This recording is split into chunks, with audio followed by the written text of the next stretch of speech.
Hello, hello. Check 1 2 1 2.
Hello, hello, hello. Oh, there we go. Oh, okay.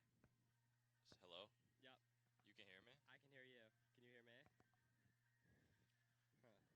Thank you. Thank you. So, can you hear yourself? No. So you can't hear anything.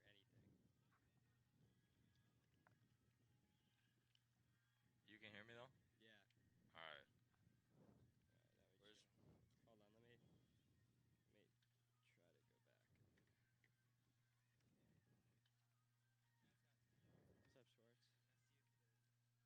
What's up, Schwartz? Yeah. What about now? No.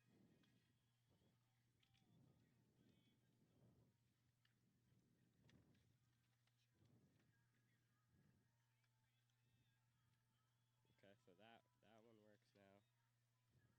Maybe your thing is still muted. And nothing? Can you still hear me? Yeah. So, Shoot. so that would mean yours isn't muted. See what I miss? Do I just got a dud headset? We can try the other one. There's another one? Yeah. I mean, I can hear you. So, Really? yeah.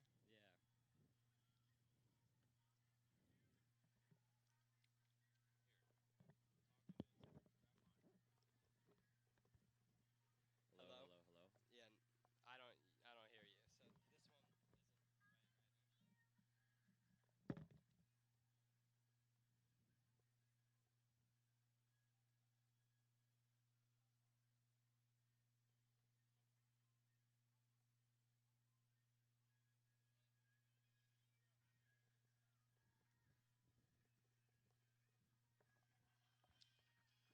Check 1 2 1 2. Are the boys buzzing right now? You can still hear me though, right? Yep. I'll ask Chris what he Chris, can we do a sound check?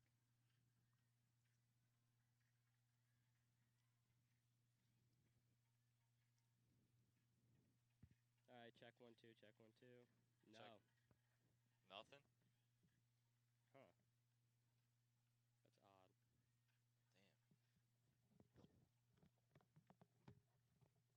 Damn.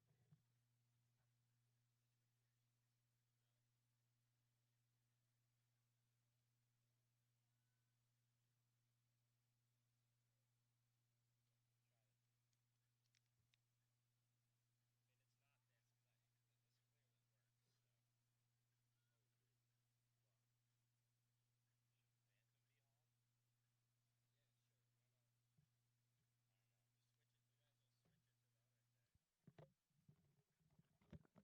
hello. No, no. Oh yeah. Check 1 2 1 2. I can hear You you. can still hear me? Yeah, and you I can't hear anything. Did you hear out of this last time? Well, when we were in Norwalk, yeah. Oh. 'Cause, I mean, I don't have the other ear, so I can like hear you talk, but. Yeah, but I mean that's if he can't hear us, then it doesn't.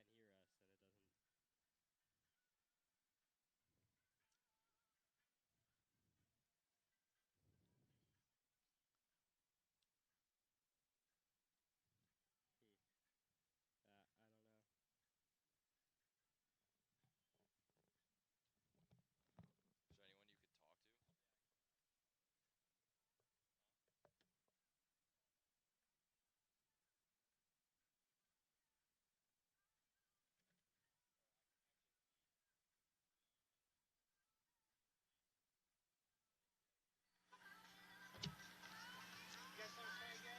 Sure.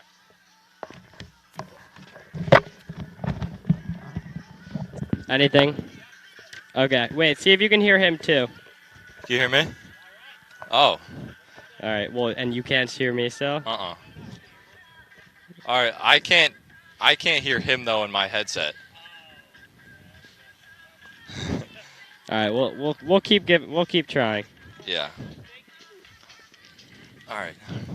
So that I mean that's better, but not ideal. Let's see. I mean.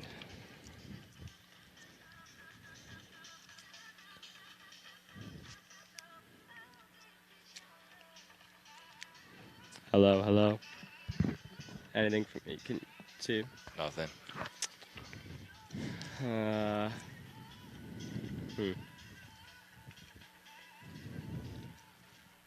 Try it again. 1 2 1 2. No, nothing. What's up? 4, right? Or 4:15. 4.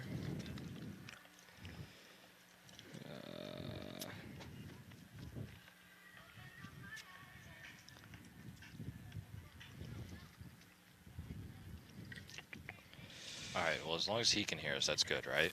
Yeah, but if I'm talking at this normal voice, can you hear me or no? Yeah. Because I don't have this, so I can hear you. That's kind of good, at least. Yeah. And can you hear yourself? No. What about through that one ear? No. Huh. I don't hear anything out of this ear.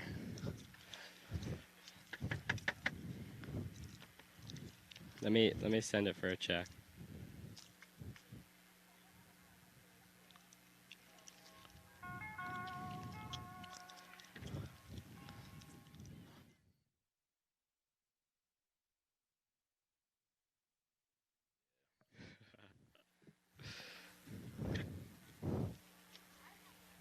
Just make sure they can hear us at the radio station.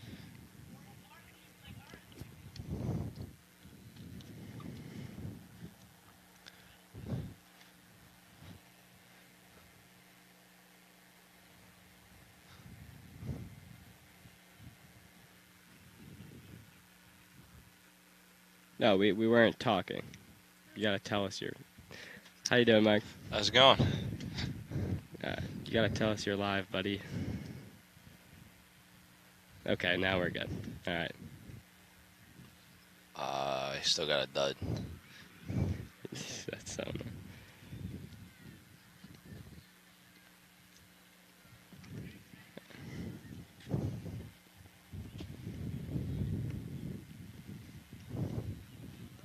All right, good. He can hear us. You can hear both of us? I think so.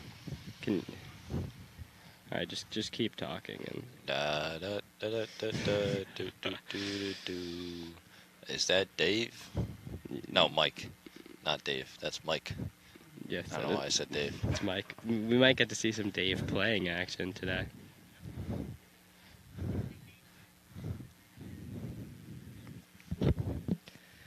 Mic check 1 2. Mic check 1 2. What a beautiful day for baseball. I don't like how it's always windy down here. Yeah, you guys I gotta know. fix that. I know we do have to fix it. Not as bad as last time though. Not Oh, nearly. yeah. Oh. All right. I think. All right. We're on live. So, gonna give it a mic check, Nick. How we sounding? Mic check. Mic check. I mean, I always sound great. It's just up to them. Yeah, that's true. Let's make sure Devo can hear us back in the studio. All right, he says we're good. That's what I Alright, like to we're hear. good. He can hear us.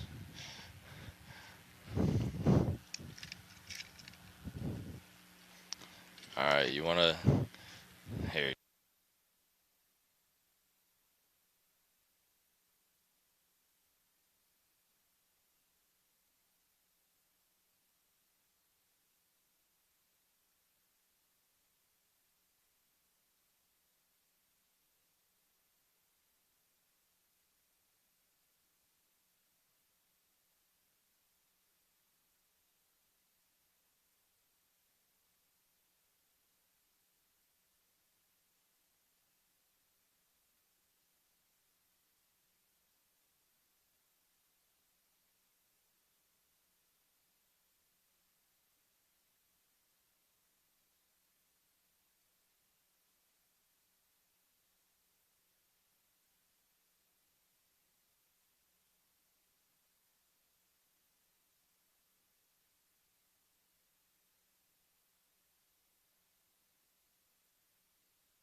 All right, see if you can hear me.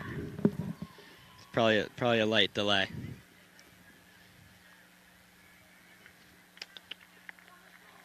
I don't know how many seconds though. We'll see.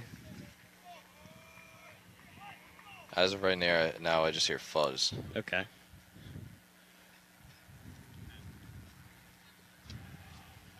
Oh, this thing's really delayed. Okay. I can hear you. It works. Okay. Garish, we can both be heard on.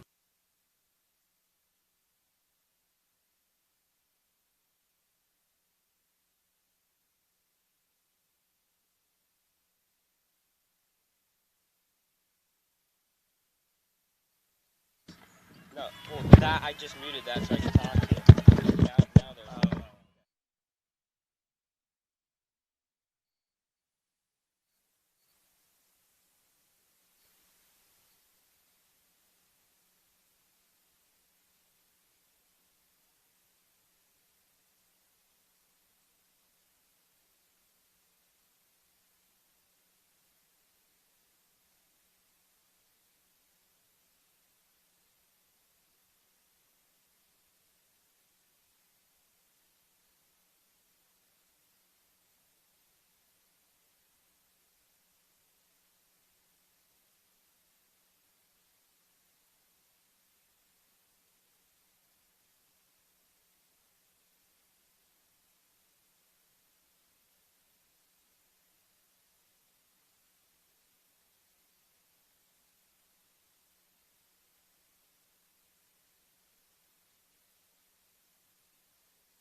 All right, and welcome into WWPT 90.3 FM, home of all things Staples Sports. My name is Daniel Rosenkrantz, and I'm here alongside Nick Saketa. Nick, how are we doing today?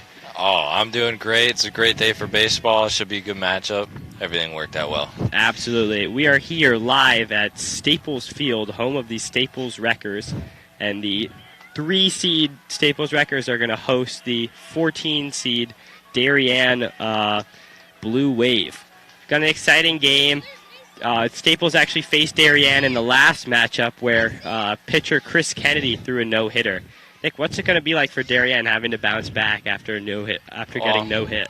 I'm sure that hurt their egos a little bit, being no hit earlier in the week and having to play them in the first round of the playoffs. But no, you just got to come out swinging. It's a new day, new pitcher. Anything can happen in the playoffs. Yes, sir. You said it best. And on the bump for Staples today, we have number 4, righty Alex Oppenheimer, who's going to look to get things underway right now. The 0-0. Called strike inside.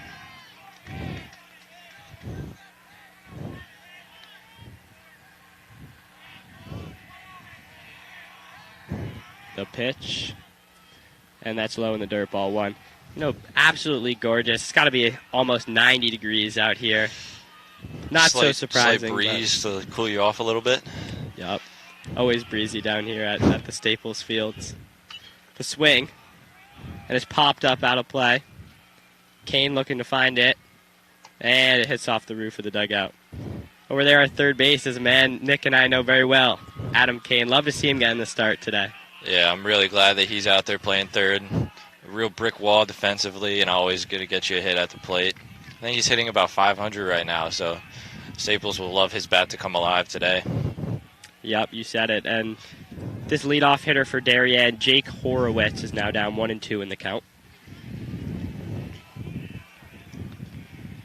Oppenheimer comes set. Pitched low. Ball 2. 2-2 now the count to Horowitz. Take you through the Wreckers infield. We got Sean Clark, Sr. starting at first base. We got Aiden Keaveney, Sr. starting at second. Looks to be Justin Lessing, another senior at short, and Adam Kane, yet another senior. As Horowitz rips one through the hole, it's going to be a single. I guess the no-hitter is no longer alive. Yeah, Staples could not do the two-game no-hitter as Horowitz gets on his first at-bat with a hard hit ball between Lessing and Kane. Yeah, interesting wardrobe choice from Lessing here. We noted that it's about 90 degrees, only a slight breeze, but he's in what looks to be either black or dark blue long-sleeve shirt under his jersey. Yeah, Lessing all about keeping that arm warm and safe, not trying to let anything happen to it. So we respect that. As the ball goes high, 1-0. It looked to be a bit of an off-speed pitch there that just the grip got away from him, and lucky it didn't go behind the plate. The pitch popped up, center field. JW tracking it, gets underneath it, and Horowitz returns safely to first. Now batting for Darien, number 9, Frank Druggy. I think that's how we pronounce his name. Drugi? I don't know. Let's just call him Frank. Okay. Settle on that. Frank clears his dirt, settles into the box here. We got one away in the inning now. Runner on first base for Darien. Even though that was caught, that was another solid piece of contact for Darien. So you got to think that dugout's a lot happier with how this game's starting. Absolutely. Ball goes high, 1-0. Horowitz, pretty conservative lead for a leadoff man at first base. Usually you see those guys like to get on and steal quickly, but I guess they're scared of catcher number 15, Justin Rothenberg, with a cannon behind the dish. Yeah, not very many runners have succeeded in trying to take a base on Justin Rothenberg, so I guess that was part of his scouting report. Oppenheimer delivers, fouled back out of play by Frank. The Wreckers outfield today, in right field, number 24, Cameron Manna, hot bat on him. In center, J.W. Fitzgerald, number 2, the Staples leadoff hitter all year. And in left field, looks to be David Gervasio, sophomore, that's on fire as of late. David Gervasio was actually on the wrong end of a SportsCenter top 10 play earlier in the year in his first varsity game. Wild pitch from Oppenheimer over the glove of Rothenberg, and Horowitz safely into second. Yeah, you said it. David on the wrong end of the SC top 10. Almost had a 3-run bomb against Ward, but the outfielder dove through the fence, taking it down with him to make the catch. I mean, incredible play. Earned him the number 2 spot in the SC top 10. Oppenheimer checks Horowitz, delivers the pitch, and the ball's low. 3-1's the count now. You have to think that Frank is only thinking fastball down the middle here. Doesn't want to swing anything and let Oppenheimer get back in this at-bat. Oppenheimer high, ball 4.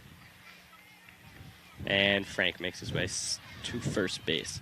Now batting, pitcher Carson Drake. We don't know if he's pitching today. He hasn't gone out there yet, but he has been Darien's ace all year. So we would assume to see him out here for this playoff matchup. Yeah, you'd assume as a 14 seed, you don't really want to mess around much, and you want to put your ace out there and give you the best chance of moving on to the next round. Yeah, absolutely. Runners on first and second, one away. The pitch from Oppenheimer In there for a strike. Big pitch right there.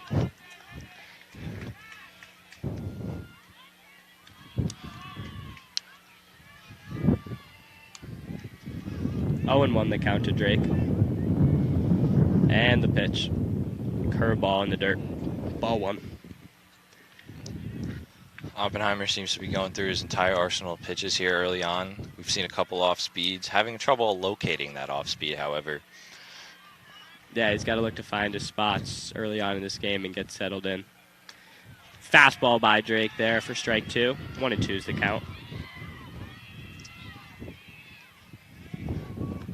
I'm sure Oppenheimer in the Staples infield will be looking for a ground ball right up the middle here, going to one of their middle infielders.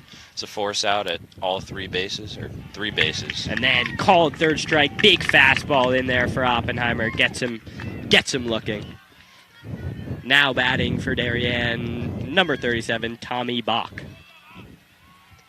Lessing lets his outfielders know we got 2 away.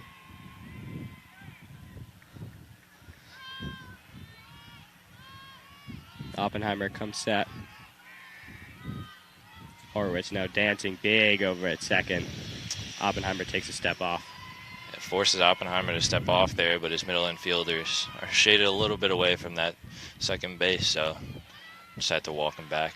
Nothing he could have done there in terms of a pickoff. Pitch by him for strike 1. Oppenheimer has been blowing that fastball by him. Pretty much every Darien hitter has been late so far. 0-1's the count. Oppenheimer steps off again.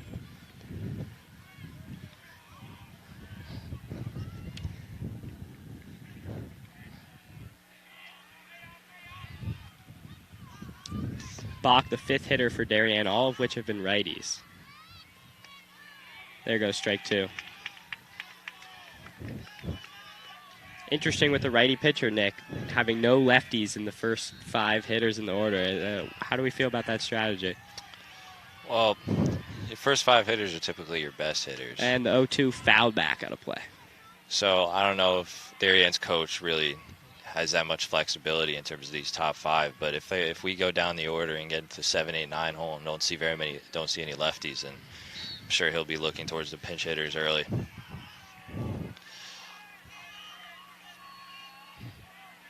The 0-2 from Oppenheimer. Runner goes. Called strike 3 on the curveball. Nasty pitch. And gets him looking. That was an excellent curve there. Located it finally and got the 3rd out. Staples lets 2 on base, but no damage is done as we go to the bottom of the 1st. All right, we're going to mute real quick and be back in just a few seconds.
All right, it looks to be Horowitz taking the mound, the leadoff hitter for Darien.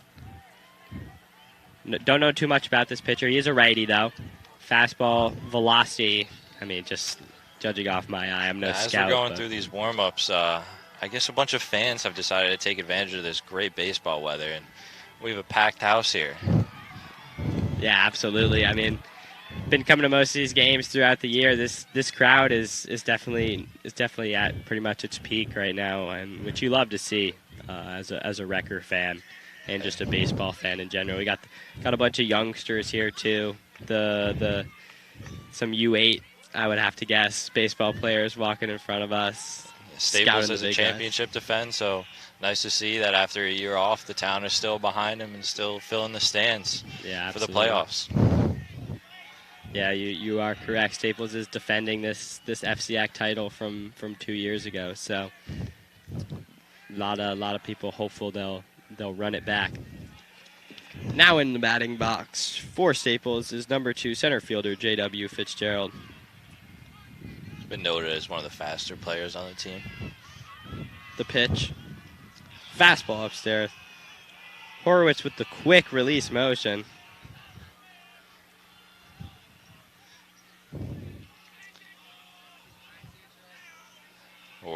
Horowitz comes set with the 0-1 count. Ball in the dirt. JW now has a favorable 2-0 count. Yes, he does. 2-0 to Fitzgerald now.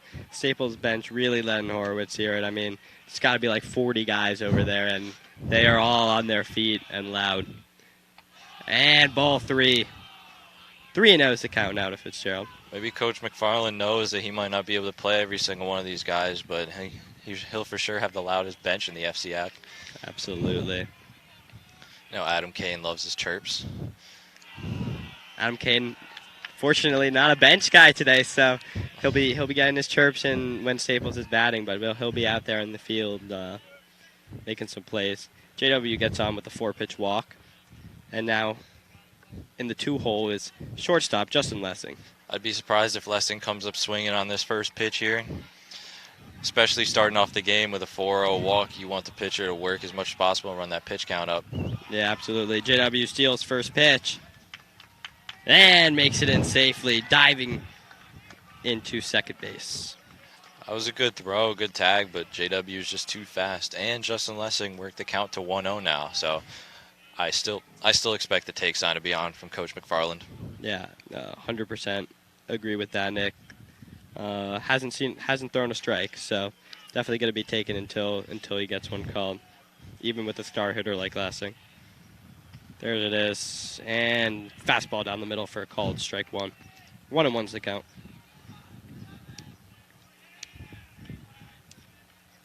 Have to see if JW attempts to move over to third here after that tight one in at second.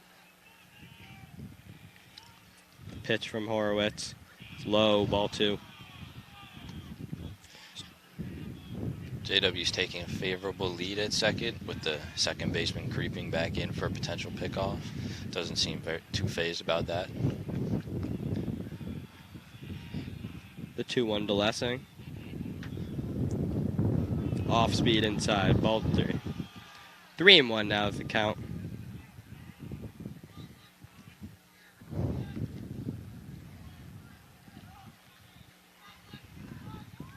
Horowitz comes set. Delivers. Lessing swinging 3-1, rips one, and that's going to draw fair. Lessing taking a big turn, and JW comes in to score. Hot start for the Staples Wreckers. Lessing letting his bench know. That was a great rip. Got some good contact on that and put it exactly in a place where the left fielder couldn't get to it. Now into the batter's box. Pitcher Alex Oppenheimer. Hoping to follow up on this rally. Still none away in this inning. Expecting a big hit from Oppenheimer here, walking up to public service announcement by Jay-Z. Can't come up to the plate with that song and not hit it. Not get some good contact. Yeah, absolutely. If you're repping Hove, you got to be doing big things.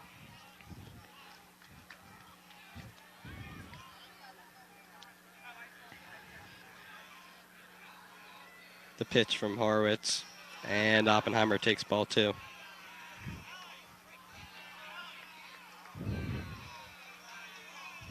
Brief meeting now in the mound. Pitching coach Strides out there as well as the catcher. Gonna give Horowitz a few words of encouragement. Yeah, not a favorable start here to the playoffs for Darien with a quick 4-pitch walk, an RBI double, and now down 2-0 in the count. Yeah, I gotta like Lessing swinging 3-1 there. He's been a hot bat for the Wreckers this year, and you knew it was most likely going to be a fastball over a good amount of plate because pitcher not testing too much. 3-1 after a bunch of balls in a row, so Lessing was all over it and pulled that one into left field. Horowitz delivers the 2-0. Oppenheimer swinging on 2-0 as well. Grounds one to the shortstop, and the play is made. Nicely done by Darien. That was as good of a ball in play for Darien as you could wish for. Went right to the shortstop. Lessing had no chance of advancing to third, and you got the out. Exactly. McFarland may not like Oppenheimer doing that with that pitch in that situation. He swung on 2-0 and grounded one to the infield. Now batting for the Wreckers, number 32, Brendan Harold, who is DHing this afternoon. The pitch to Harold, big cut on the first pitch and misses it, strike 1. He saw how this pitcher's been pitching, saw a pitch he liked, and tried to rip it out of the park. Unfortunate for him, it got right past him, and now Horowitz, it seems like for the first time today, has a favorable count at 0-1. Yep. And the pitch by him for strike 2. 0-2 start for Harold. Horowitz ahead in the count.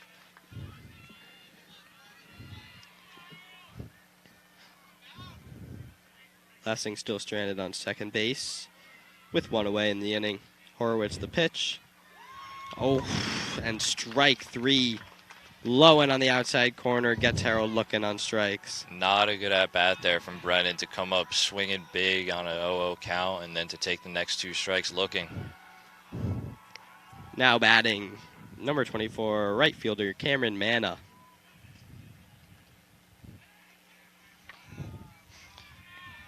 Pitch from Horowitz. Upstairs, ball Staples 1. hoping to get at least another run out of this with Lessing still on second base.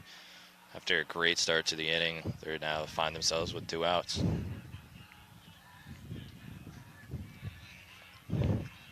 The pitch. And low in the dirt, ball 2. Now with 2 away, most likely McFarland not gonna let Manna swing away. He's gonna really try to get him a pitch he wants here. The 2-0. There goes strike 1. Call. Oh, I apologize. That's ball 3 actually. 3-0 to Manna. Definite take sign here, Nick. Yeah, umpire gave a little bit of a confusing call there. But it is 3-0 and take sign is definitely on. The pitch from Horowitz. And off speed is a ball, but scoreboard has us mistaken a little bit. Apparently, the pitch I said was a strike, and the scoreboard let us down a little bit. But 3-1 is the count now. Still 2 away. Lessing still on second base and Manna at the plate. Not great to see from the officiating crew. A little bit confusion here in the first round. Hopefully we can clean this up the rest of the game as Horowitz is back on the bump. Horowitz comes set. The 3-1 to Manna is looked at for ball 4. From our angle, that looked like a pretty good pitch, no? Yeah, no, most definitely did. Tough to see here. We're up on the hill, looking down from the parking lot. I mean, must have been inside if we couldn't see it. Now batting, Adam Kane, number 10. Yeah. I'm expecting a big hit here from Adam Kane. Not only is my good friend, but he decided as his walk-up song as the Chicago Bulls intro theme from the 90s. Now, if you're... And Kane looks at ball 1, and Lessing scurries over to third base with a shaky slide in there. If you're going to walk up to the song that Jordan also walked out to, got to have some big expectations here. Yeah, some big pressure with the walk-up music from the Staples lineup. Adam Kane, a lefty here, has the favorable righty on lefty. Got to look to make something happen. A lot of room out in right center. The 1-0 to Kane. Mana stealing. The throw is cut off. Lessing doesn't fall for it, though. Another one of those cheeky first and third plays from Darien that we saw a lot in the Norwalk game we previously commentated, where you let the runner take second, fake a throw down a second that gets cut off early by your second baseman, trying to force Justin Lessing to steal home and then get thrown out. But Justin Lessing, high IQ baseball player, did not take the bait. Absolutely. The pitch to Kane. And leaves that one for a strike. 1-2. Kane got 2 runners in scoring position here. Got to look to put the ball in play.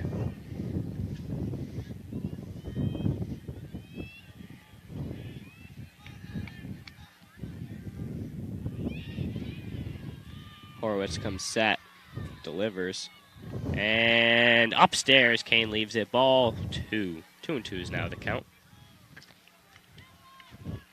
Adam Kane battling here, 2 strikes, 2 balls, 2 outs. Runners on second and third. The 2-2 to Kane. And left in the dirt. Good at bat here for Adam Kane. And nice to see Adam Kane. His opportunities have been sparse this year, but good to see he's still being disciplined at the plate, being able to work from a 1-2 count to a 3-2. Hey, it's the postseason. He's getting it done when it matters. So that's what we like to see. Anybody could be a hero in the postseason. Exactly. The pitch. Kane swinging. Popped into the outfield. Back towards the wall.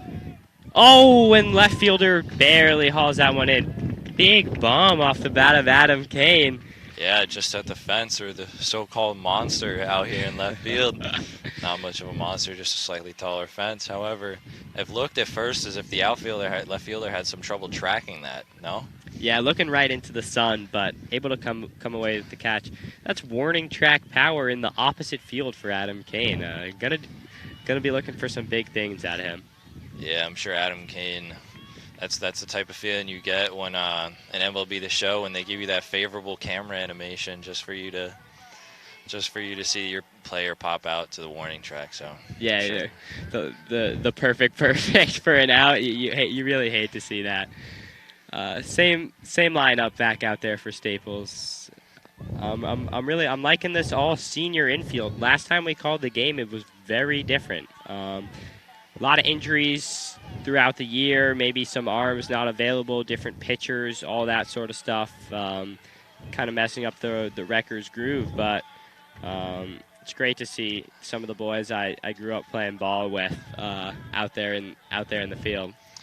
Yeah, it's great. Everyone's come a long way. A bit of trivia here provided from Captain Alex Deutsch earlier in the day. Staples has actually made it through the entire regular season without putting out the same lineup twice. I mean, wow. That says something. We love and appreciate Alex Deutsch with that helpful piece of trivia. I'm sure as a coach you'd like some consistency in the lineup, but in baseball, you don't need that much chemistry, and I'm sure Coach McFarland is very happy that his team secured the 3 seed even with the amount of injuries. And Alex Deutsch himself is slated to come back very soon for a playoff push. Yeah, we're hoping to see Deutsch back out there on the mound or getting at bat, whatever it takes to see the captain on the field. But yeah, I mean, these boys do practice together as a unit pretty much every day. So that does build some chemistry, but I mean, another thing, none of these teams are seeing the same look. They've played Darien twice already this season, and based on that, Darien is seeing a different Staples lineup every single time. Now in the top of the second inning, tough hot for Kane, and he's got to eat it there. Grounder put in play by Maximus Raccanelli. Yeah, as a former third baseman myself, that's about your worst nightmare out there. It's not the hard hit ball, it's the ball that kind of takes those rough bounces, and I'm pretty sure that hit the lip of the grass as it goes into the dirt and just went right over Adam Kane's head.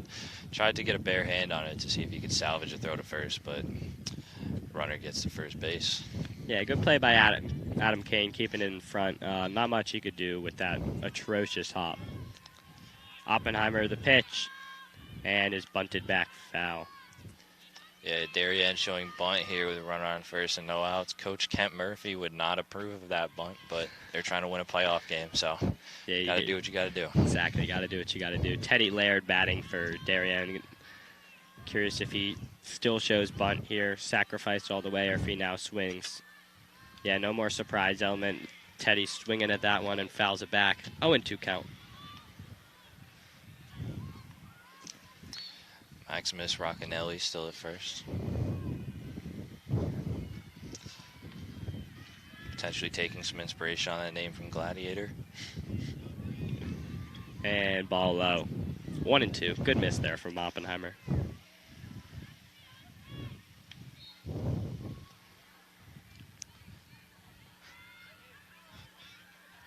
Oppenheimer comes set, delivers the pitch.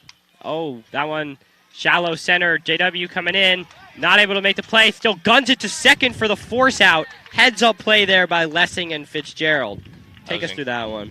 That was an incredible heads up play from Fitzgerald in the outfield. Recognizing that he doesn't have enough speed to get to that ball, playing it on the one hop and still being able to get the force out at second base. That was a great play. Yeah, good stuff there. That's that chemistry we were talking about. Lessing knew where to be, and JW knew where to put it. So, one away now for the Wreckers. As a pitcher, that's the stuff you love to see from your field. Even if you let up a hit, they have your back.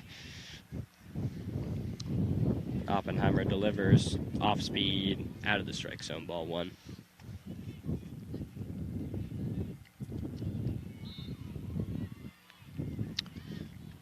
Another righty up at the plate for Darien against righty Alex Oppenheimer. Pitch is low in the dirt, ball two. Still no one running on Rothenberg. That's big confidence boost if you're a catcher. No one even trying. Yeah, he's done a great job keeping everything in front of him so far this game. Only a few errant pitches from Oppenheimer that he really needed to get down block for, but doing his job as a catcher.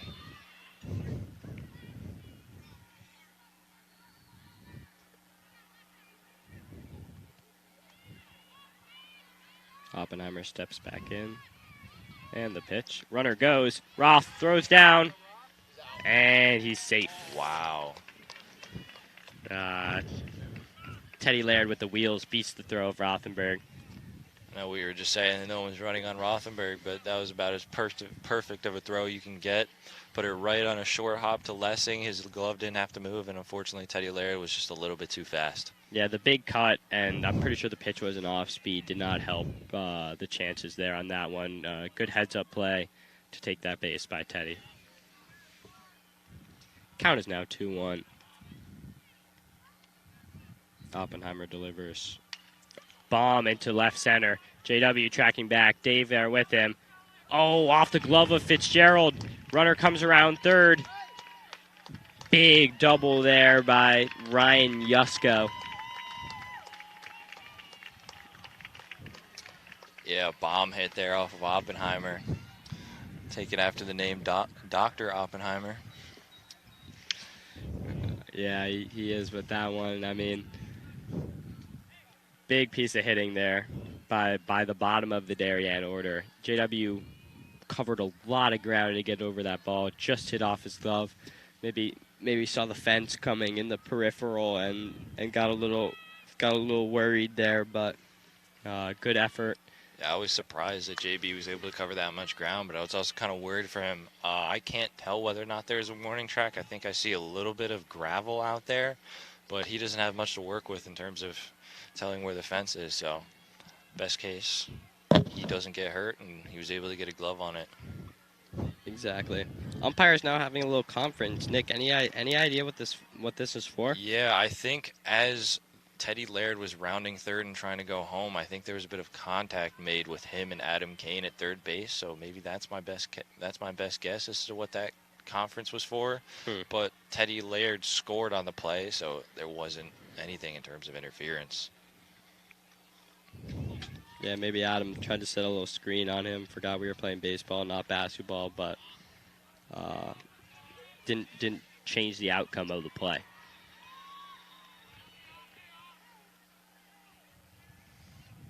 Oppenheimer delivers first pitch of the new at bat, and it's a strike. 0-1 now the count. Still one out here for Darien. You have to think that if JW didn't make that heads-up play, we could have had a lot. We could have had two scoring for Darien. So Fouled back. We got John Fiorita. Fiorita, I apologize, now batting for the Blue Wave. Runner on second base is Ryan Yusko. The 0-2 from Oppenheimer is high and inside, ball one.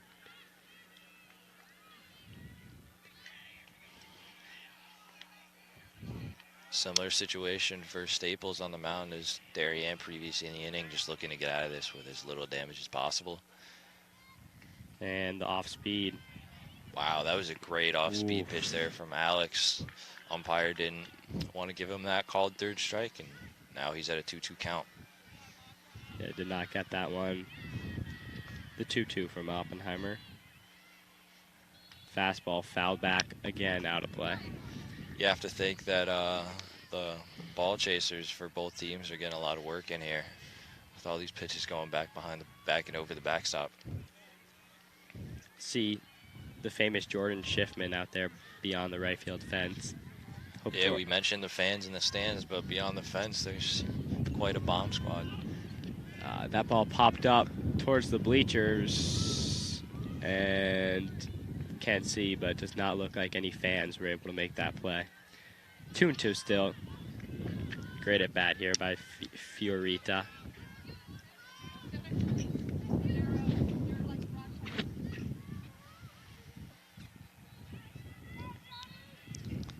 It's like 4 or 5 foul balls this at bat, so definitely staying alive, making Oppenheimer work and get that pitch count up.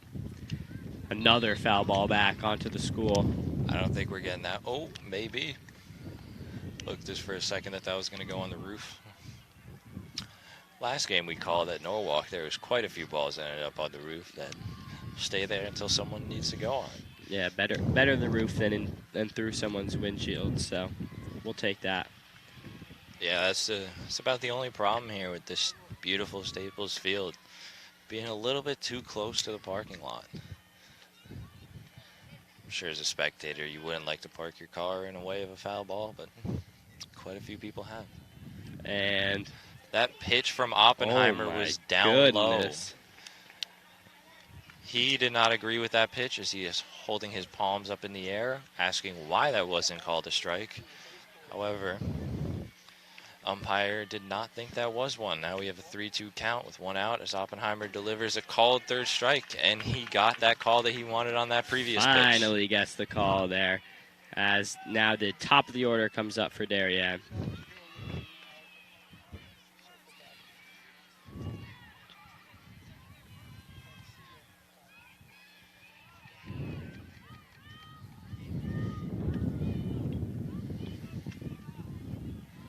Darien coach looks to come have a quick chat with the umpire. Not sure what about.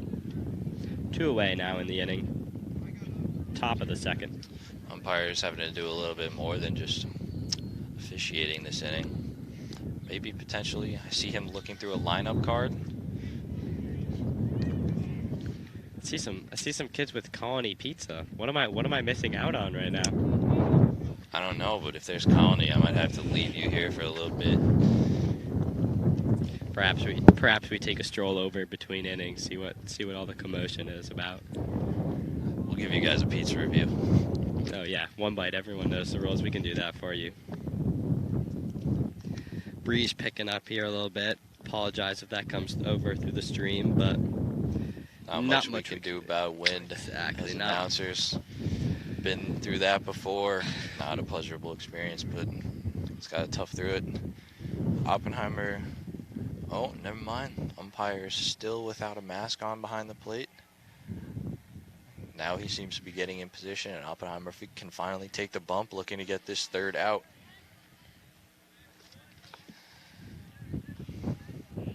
Still a runner on second, 2 away. Oppenheimer comes set. The pitch. And in there for a strike. Great off-speed pitch there from Oppenheimer. He gets called as a strike.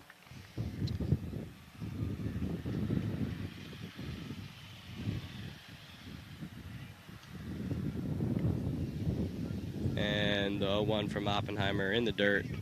Blocked by Rothenberg. 1-1's the count. That pitch was in the dirt. Another great stop behind the dish from Justin Rothenberg. Staples bench getting behind their pitcher here.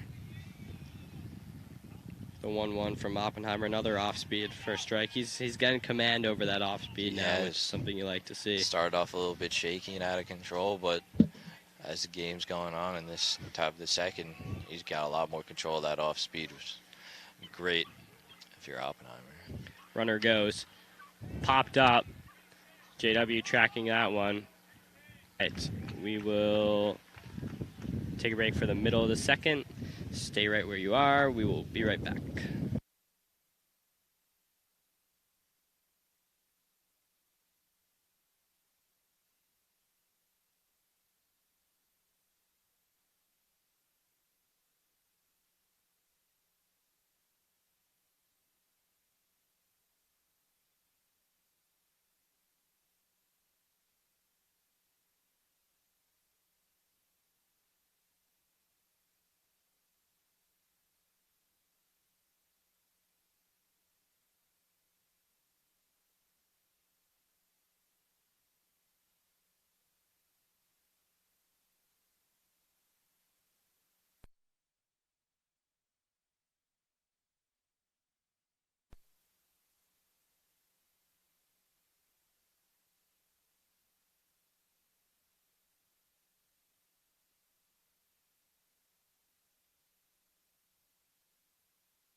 All right, and welcome back in. Still the middle of the second. Horowitz warming up for Darien, but Nick and I just got our hands on some famous Colony pizza. We want to say a huge thank you and shout out to the Diamond Club for getting us right with a few slices of pizza, and because of that, we get to do a live pizza review. Yes, if you're in the Staples area, stop by the game, watch some great baseball, and you can have yourself some pizza too if you just make a donation to the Diamond Club. All right, Nick, we ready? One bite. Everybody knows the rules. Here we go.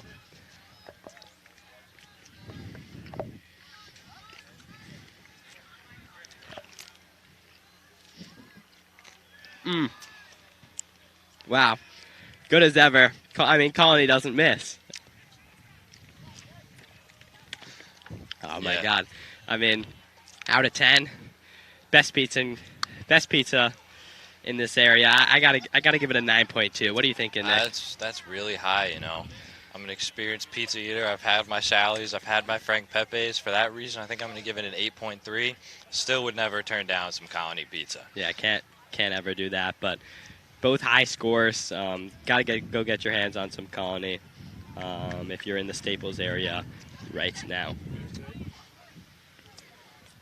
Sean Clark batting for the Staples Wreckers here, leading off this bottom of the second inning. 2-1's the count. The pitch from Horowitz. Clark, hard ground ball, right to the shortstop. Throw is high, and Clark makes it safely into first base. Yeah, that was a routine, what you thought was a routine play. Got his backhand on the ball, just sailed that throw a little bit too high, and Sean Clark turned the ground out into a hit. We now get to see the Sports Center man himself, David Gervasio, come up to bat.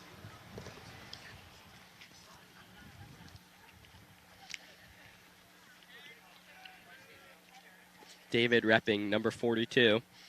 Not sure if that's for Jackie Robinson, Mariano Rivera, or just definitely not something Mariano else. Rivera. He is a Mets fan, so true. Ball low in the dirt. 1-0. Dave Gervasio was a great story. One of those late season call-ups. was ripping the cover off the ball on JV, and Coach McFarland took notice and put him in the lineup as a varsity player. And he's been doing the exact same thing on varsity. David, hard ground ball down the third base line. Clark making a run for third. Going to be a tight play. The throw is nowhere near it.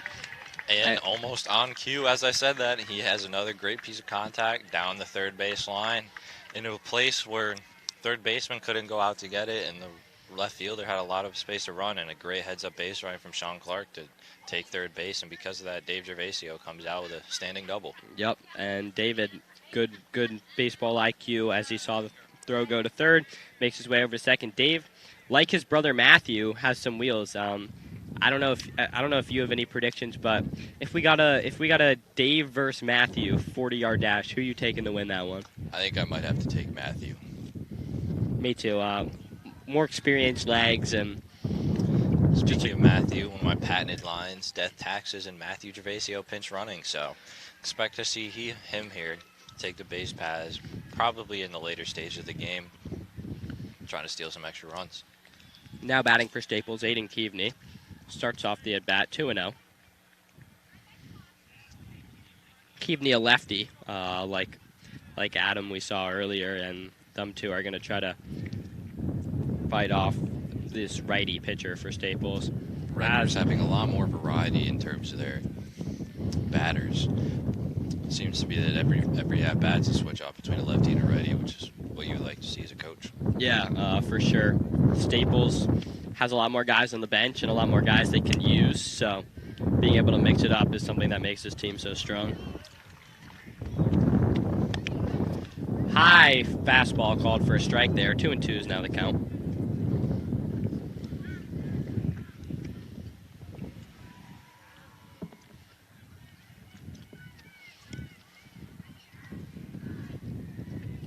Horowitz takes a sign, comes set, but time is called. No one out still.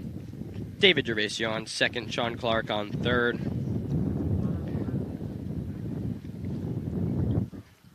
Still no outs for the Wreckers. Yep. Similar to the start of the first inning. Oh, called third strike there on Keaveney. Got to be protecting the plate with 2 strikes. Still enjoying this Colony pizza. Very much so. Diamond Club is nice enough to give us 2 slices. Yeah, love that. Top of the order now for the Staples Wreckers, JW here. The pitch. Blooper. Shortstop tracks it back. Oh, the sun gets in his eyes. Can't find it. The throw to the plate. And Clark is safe. Run for the Staples Wreckers. Take us through that one, Nick.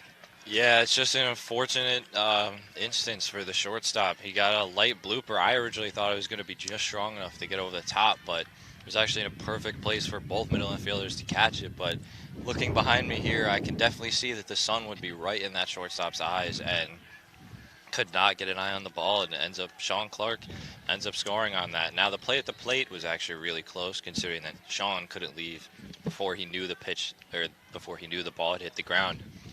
Yeah, another aggressive play on the base pass from Clark, and it does end up paying off.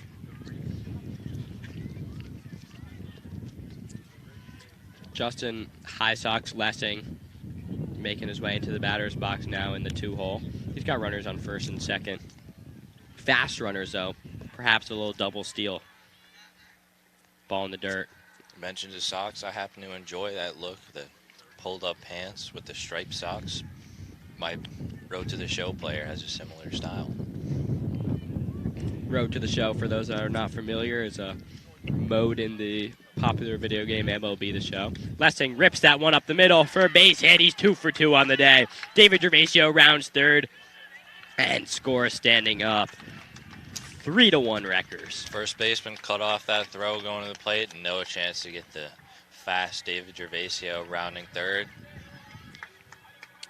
I mean, Lessing's dominating at the plate this year. This man is supposed to be a PO. Like, who would have thought? He's going to be pitching for the Middlebury Panthers next year. We're all excited to see that. But Lessing has been doing unholy things with the bat this year, and we're all for it. Maybe we'll have to send this tape to Middlebury to maybe get them to change their mind about having Lessing as a PO. Yeah, like that famous LSU video where the dude told his coach he hit bombs in high school. You actually taught me something new. I had no idea that Middlebury were the Panthers. Quite surprising considering they're in Vermont. I don't expect very many Panthers in Vermont. Yeah. You know, where you can expect Panthers is Florida. The Florida Panthers. Great game of hockey last night. Nick and I both big fans enjoying these NHL playoffs. Probably gonna tune in for some games after this is over. Absolutely, the Bruins playing at 6:30. Anyone tune in if you want to see a great hockey team play. Ball 3-0 is now the count to Oppenheimer. He's got, like Lessing, runners on first and second with one out. Now that I think about it, I don't think you'll actually find Panthers in Florida.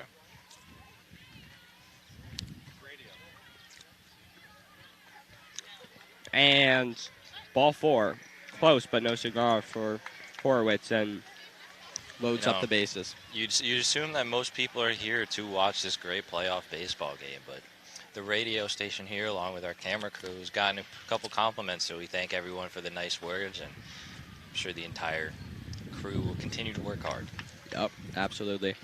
Crowd just keeps getting bigger and bigger. We love to see it, but sometimes people get in the way of the booth a little bit, which if we can't call out a number or a name, that might be why, but appreciate you sticking with us as Brennan Harold strolls to the plate after an unfortunate 3-pitch strikeout his last at bat, but he's got a big spot here.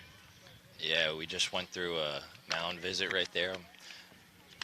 Catcher trying to calm down his pitcher. He does have one out and force outs with the bases loaded, so he's trying to get through this inning with no further damage done.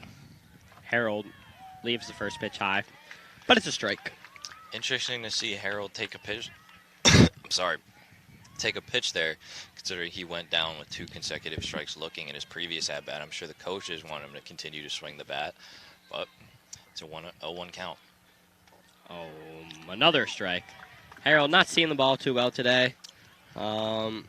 Unusual for a hitter of his caliber, but with 0-2, perhaps he can battle. I'm sure as a batter, you're expecting an off-speed pitch here. Just got to stay back and choose your pitch wisely.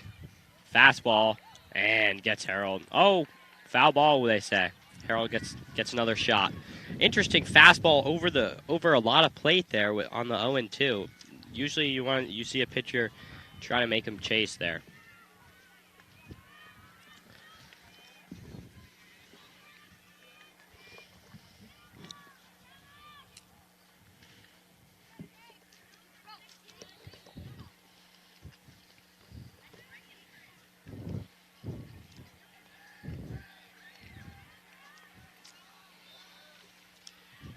Horowitz takes his sign. And comes set. The 0-2 to Harold. Swinging foul ball down the right. Down the first base line. Something of note, it seems that we have a pitcher warming up for both Darien and Staples. So, Darien, you can assume that a pitching change is coming soon, considering how this inning's gone and also the first inning. But Staples may be looking to keep Alex Oppenheimer on a pitch count for the further playoff games. Yep. There's the fastball. Harold makes contact. Third baseman, tough time. Oh, but he's able to get the force out at home plate. Not great contact there from Harold, and the out at the plate. Yeah, great play from the third baseman to body that ball up and get the ball out as quick as possible and get the force out at home. So no runs cast for the Wreckers on that play. 2 outs now. Manna strides to the plate and is going to look to get any of these runners in.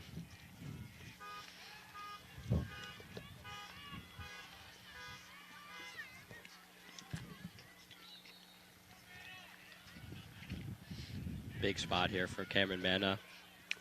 Playoff baseball. 2-run lead is not enough to feel comfortable. Yeah, not much you'd wish for as a hitter to step up to the plate with bases loaded. Cameron Manna looking to cash some more RBIs for his season.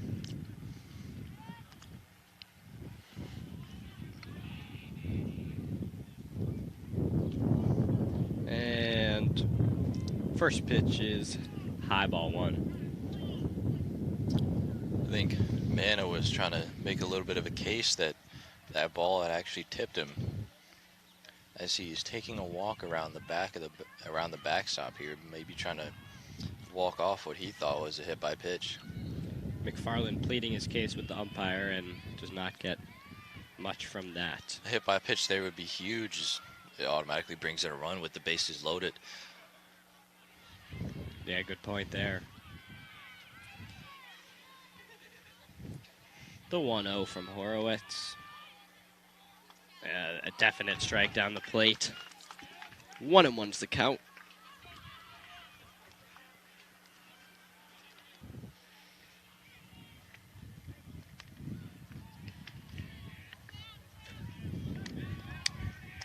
The pitch. Ground ball up the middle.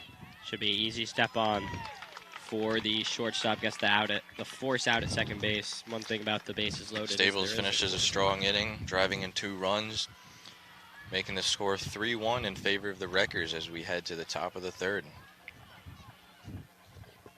Pretty long game so far. We're going to take our quick little break. Expect to see Oppenheimer back out on the bump to start this top of the 3rd, and we'll be right back momentarily. Probably no more pizza during this intermission, but find something else fun.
And welcome back in. Top of the 3rd inning here at Staples Field.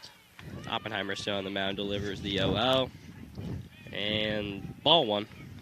Now 2 players warming up for Staples in the bullpen, just trying to get their arms loose, one of which is Justin Lessing. No? No, Lessing's still out at shortstop. One of them looks to be Chris Zajac, the daunting lefty. And the other one, It's my apologies. I confused the striped socks. Other one might be Quinn Jumper. Tough to tell from all the way out here, and we don't want to give Darien any. I think I just saw number secrets, 21. Well, definitely not. Or 20. We'll tell you if he ever gets on the mound. And the pitch from Oppenheimer, and he walks him. Apologize, missed a few pitches there, but all of them were balls, and a 4-pitch walk for Oppenheimer to start the top of the 3rd. Something we forgot to mention last inning was that whole rally there started with a wild throw to first base that allowed Sean Clark to get on. Now batting for Darien, the 3-hitter Frank. We're calling him Druget. Druget. It's a new pronunciation, but We apologize if we are butchering your last name, but nothing much we can do. Yeah, we'll stick to Frank from here on out, I guess. Oppenheimer comes set. And misses low. Rothenberg not able to keep it in front. And Andre Briganti safely in to second He took base. that base standing up, was able to get a little bit of a turn in there, potentially trying to take third, but Justin Rothenberg fired it down to second and kept them out and kept them there.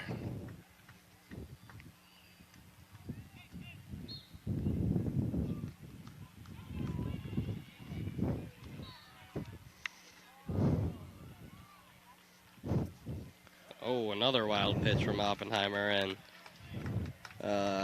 just like that, Briganti now on third. I don't know how much more tolerance McFarland will have for these wild pitches before he gets someone from the pen out there. It's a playoff game, not much room to play around. If option A isn't working out, option B is probably there. These wild pitches are going to make Briganti's stolen base numbers look like those of Trey Turner. Yes, they are. Another ball. 3-1 now the count.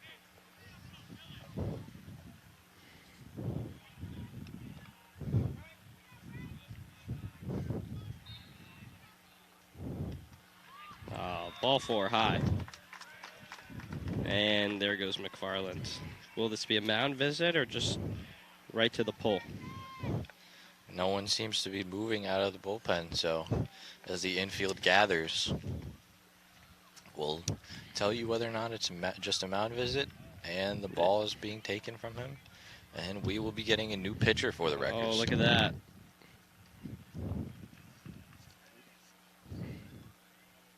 Looks like it's going to be Justin Lessing here for the Wreckers. Captain Justin Lessing, a reliable arm out of the pen for Staples. Still coming back from injury this spring, but he has had a few pitching appearances and has gotten the job done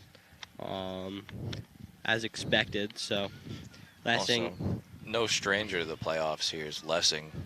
He was a part of the 2019 team that won both FCIACs and state championships, and that experience, especially this year, is invaluable considering how many, with the season not being played last year, how little kids actually have real varsity experience, and now that we're in the playoffs, how few kids have real playoff experience. So hopefully Lessing provides a nice calming presence on the mound that allows Staples to get out of this inning. yeah, Lessing probably going to go a few innings here, I would have to imagine, before maybe the setup and the close. But most importantly, McFarland worried about getting them out of this inning with minimal damage.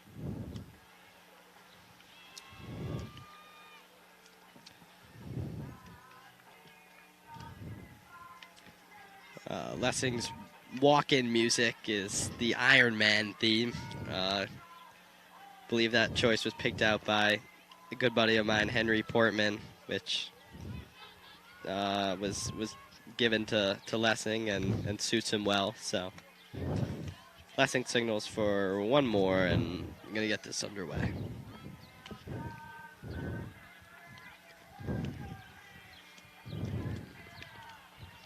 Justin Rothberg walks out from behind the dish to personally give the ball to his good friend Justin Lessing. The two Justins.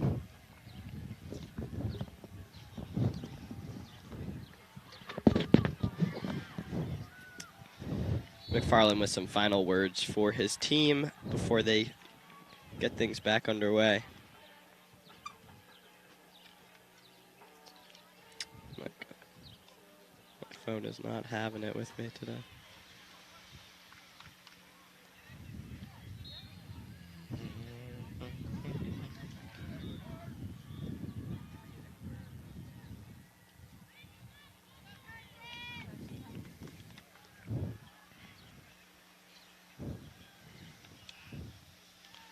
Justin Lessing gets set to throw his first pitch. And in there, strike one. Some zip on that fastball. That's exactly what I thought coming out of the gate, firing here from Lessing. Runners on first and third, no one out. And the 0-1 curveball from Lessing misses high. Just 1-1. high at the name on the jersey. Justin Lessing also using a very short delivery here. Quick stride. Doesn't want that runner at first being able to take an easy base. Lessing has definite command over the field when he's out on the mound. You can see him instructing his teammates around, and that pitch goes high, and Frank able to. Great snag from Rothenberg behind the plate to keep that from being a pass ball. Yep. Better that the runner is able to take second and the other one isn't able to come home and score. We now have runners on second and third, a 2-1 count, and no outs for the Blue Wave.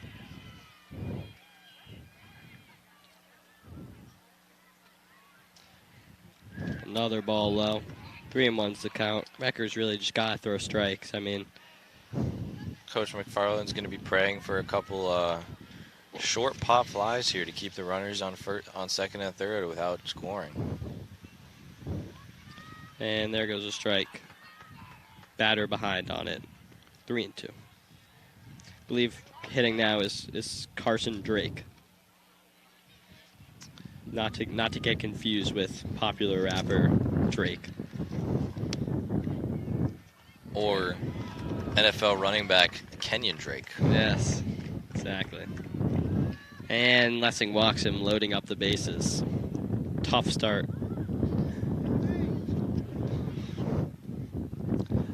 The wind is starting to really pick up here as the temperature dies down a little bit.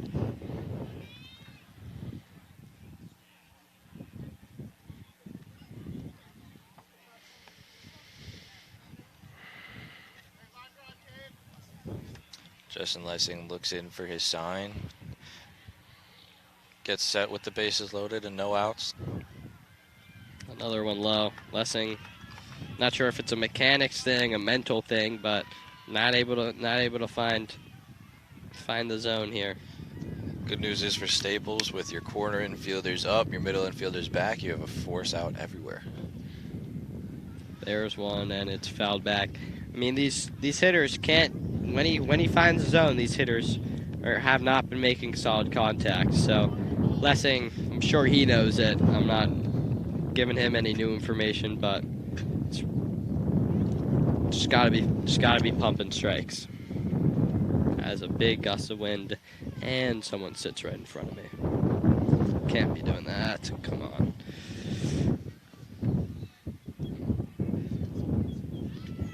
And spiked another one in the dirt, and the run comes home and scores. Got some Darien fans here that made the trip. Letting everyone hear it with that. Short trip from Darien. Can't be too long. No, it's just Couple under 20 minutes. on the Merit.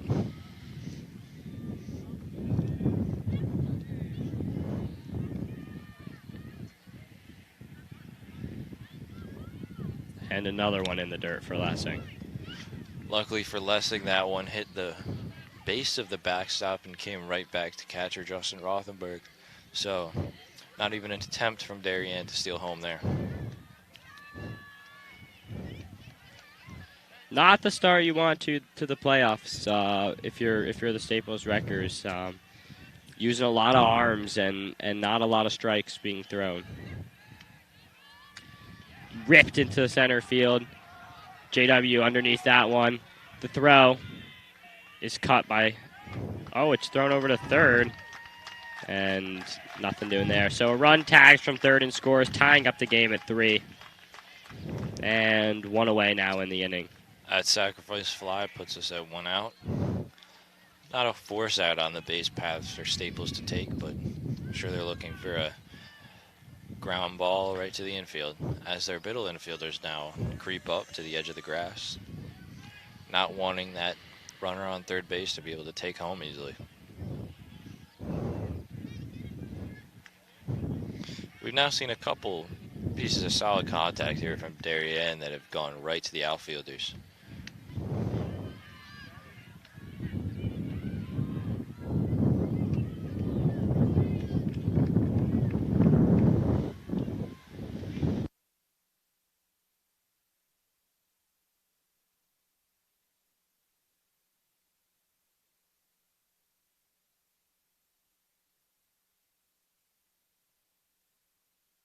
You have to go, correct? Yeah, well, 1-1 count here. Lessing takes his stance back on the bump.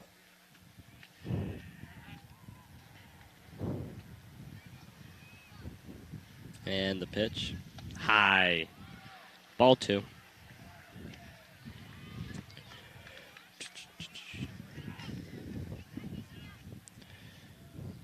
Two and one's the count. Runner on third. I believe that's Drake. And the 2-1 from Lessing. Swung at high fastball. This is Maximus Racanelli.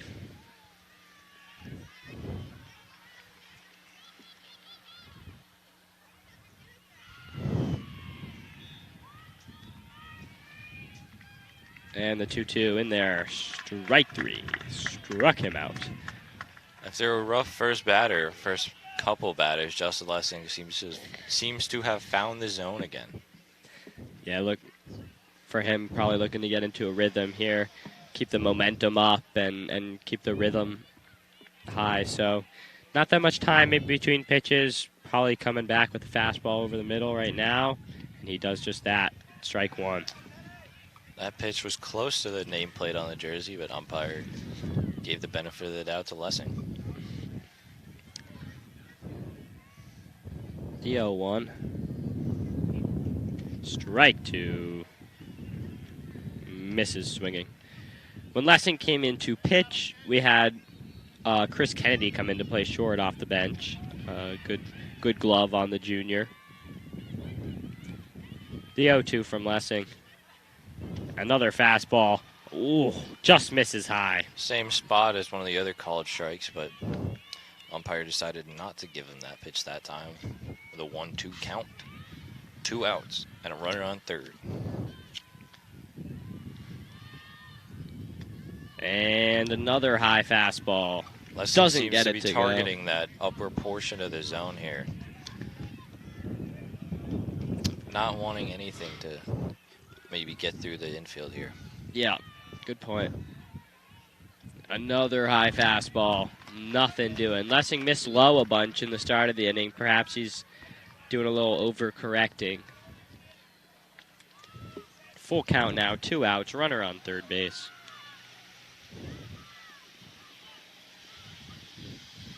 And Racanelli fouls that one back. Another long at bat in this inning.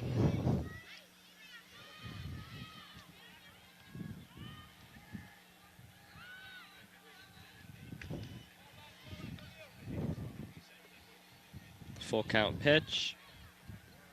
There's called third strike. Big Great pitch from Lessing to get out of this inning with only 2 runs of damage. Yeah, Lessing, a little shaky at the start. Not what you love to see, but he cleaned it up and did not let Staples fall down into a hole. We will be back in just a few minutes. The Wreckers need the bats to come alive here in the bottom of the third. And most likely going to be Horowitz again on the bump for Darien.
And back live here, Adam Kane into the batter's box for the Staples Wreckers to lead off this bottom of the third.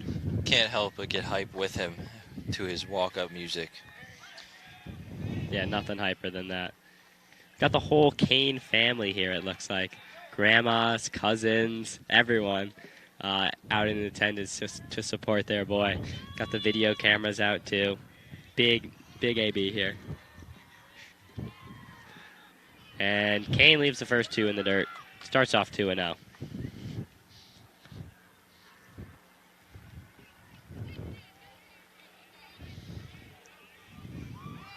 Horowitz looks in, comes set. Kane looking for another solid piece of contact here. There's strike one. His last at-bat, flied out to the left fielder. Had some warning track pop there, looking to replicate it.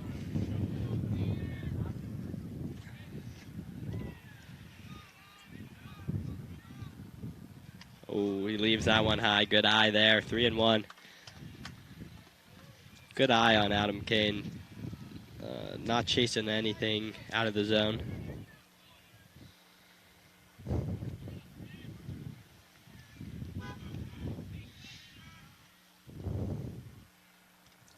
That one almost hits him. But free base for Adam Kane. I'm pretty sure that ball went past the catcher's mitt and hit the umpire's pads. And we just had a great walk-up song in the Chicago Bulls intro theme and another walk-up song that followed up with Astronaut in the Ocean. What are your thoughts on that, Dan? I mean, it's just an absolute banger. Like you can't get any better music than that. It's honestly it's just the peak of music. So Sean Clark, great song selection there.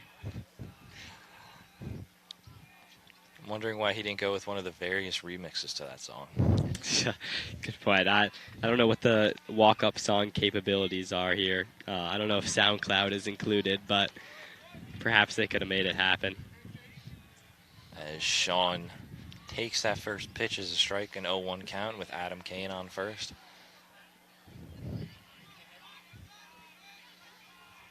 And the pitch from Horowitz. Strike. Fouled back out of play off the bat of Clark.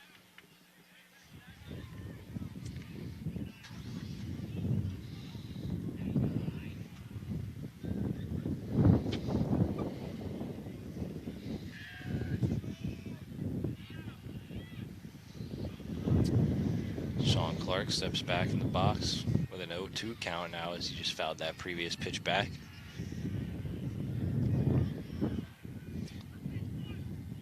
And another one fouled back. Still 0-2. Sean Clark battling, staying alive. Interesting to see that ever since the first half of the inning, or first half of the first inning, top half of the first inning, in which Darien put up 0 runs, every other half inning since then has featured at least 1 run scored for each team. Yeah, the bats have come alive, whether it's that or just the wild pitching. But runs have been scored. Sean battles it to 2-2 now.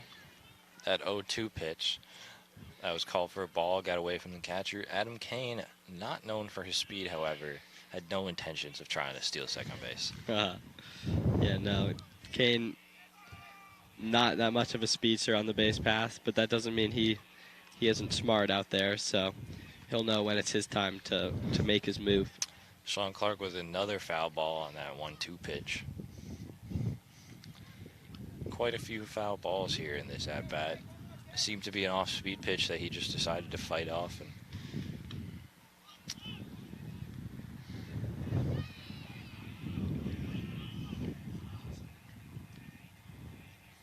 And the 1-2 to Clark is chopped up in the air. Shortstop, similar play to before, but the second baseman calls him off and gets hold of it for out number 1 in the inning.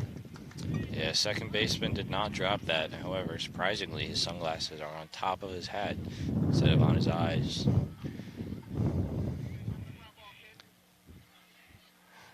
Dave Gervasio up at the plate now with 1 out, and Adam Kane still on first base, looking for another piece of solid contact and continue his hot start to his varsity career.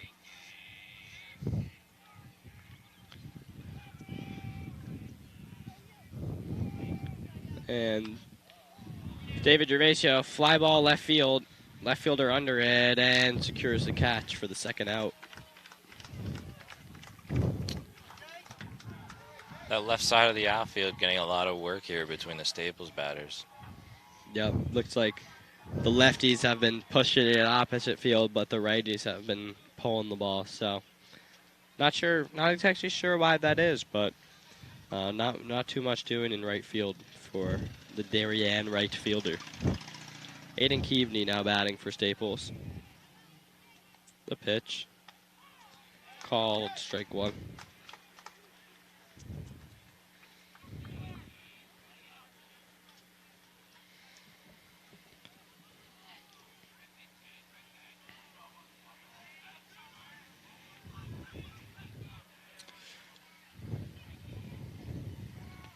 And Horowitz looks getting back. Scared of him.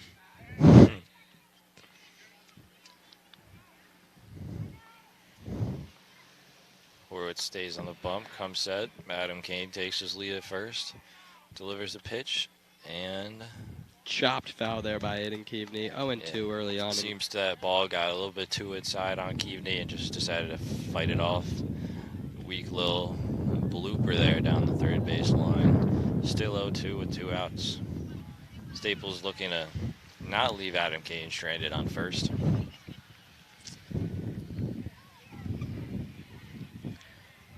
Thinking Horowitz going to be coming with off speed on this 0-2. Keaveney's been found him off. He's going to look for the swing and miss, I would have to imagine. Horowitz gets the sign. And here it is. Now goes fastball. Contact made by Keaveney, but easy play for the second baseman, and Darien gets a scoreless inning. As the first 2 innings, Darien lets up runs. I'm sure they're excited to see that they made it through the bottom of the third without giving up a run. Score is still tied 3-3 after 3. We'll be right back with you after Lessing gets his warm-up pitches in to get to the top of the fourth.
I'm not coming down there, though. And the first pitch of the inning from Lessing is fouled back. Good to see him throwing strikes to start this inning. I'm okay. Thank you. Yeah, you're good. Thank you so much. And the 0-1 from Lessing misses inside, ball 1. 1-1 count here to start the top of the fourth. And another high fastball for a ball. That's where Lessing was missing the second half of last inning. Couldn't seem to bring that ball down. And there he does. 2-2 count. Commanding fastball from Lessing.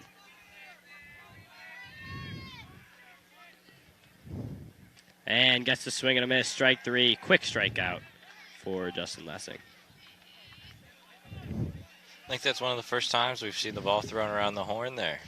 Yeah, it's every inning leadoff guys getting on, but game's starting to move along a little bit here. And Now Staples hoping for another quick inning to keep Lessing's pitch count down. Yep, for sure. Now batting for the Darien Blue Waves is John Fiorita. Lessing comes right back at him with the fastball for a strike. 0-1.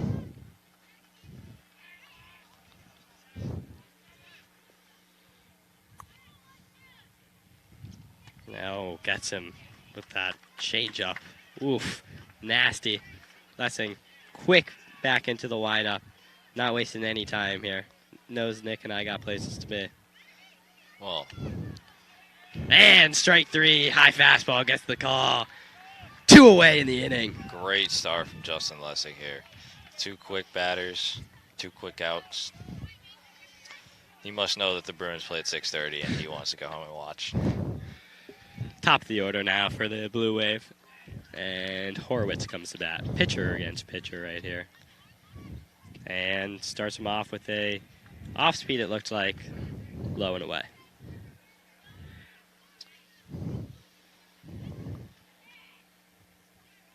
And the fastball from Lessing called strike 1.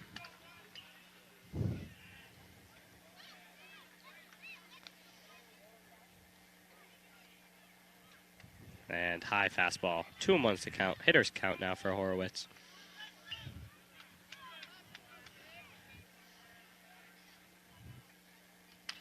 Grounder. Lessing doesn't have a play. Kennedy charging. And the runner's safe. Hard, soft chopped ball. Not really anything they could do. I think that's going to go into the book as a hit. Yeah, nothing you could do there as a middle infielder. Kennedy made a great play to come up. Also, great job from the second baseman letting Kennedy get there because his momentum was going to first base as opposed to second baseman's momentum going towards the third base dugout. But not quick enough on the transfer there. Not much Kennedy could do as a shortstop. And now we have a runner on first with 2 outs. Lessing checks the runner at first with a quick pickoff. And he's in there standing up. That was pitcher Jake Horowitz with the hit, helping himself out. And first pitch of the at-bat is a strike. Lessing doing a much better job this inning finding the strike zone.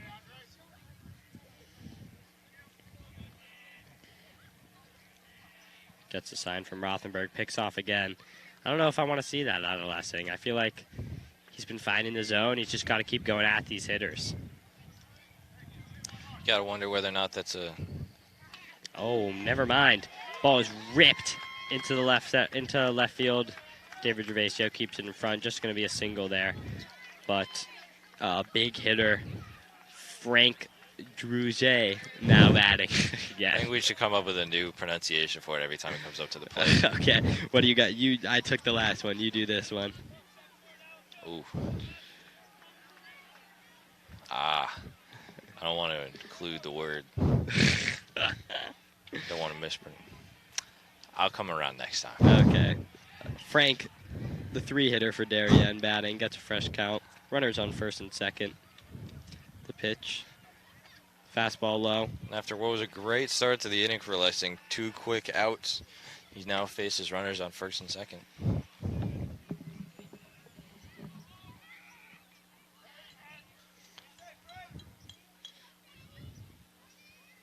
The 1-0 from Lessing. And a tie. Back to that high out of the zone fastball. It's been haunting him all day.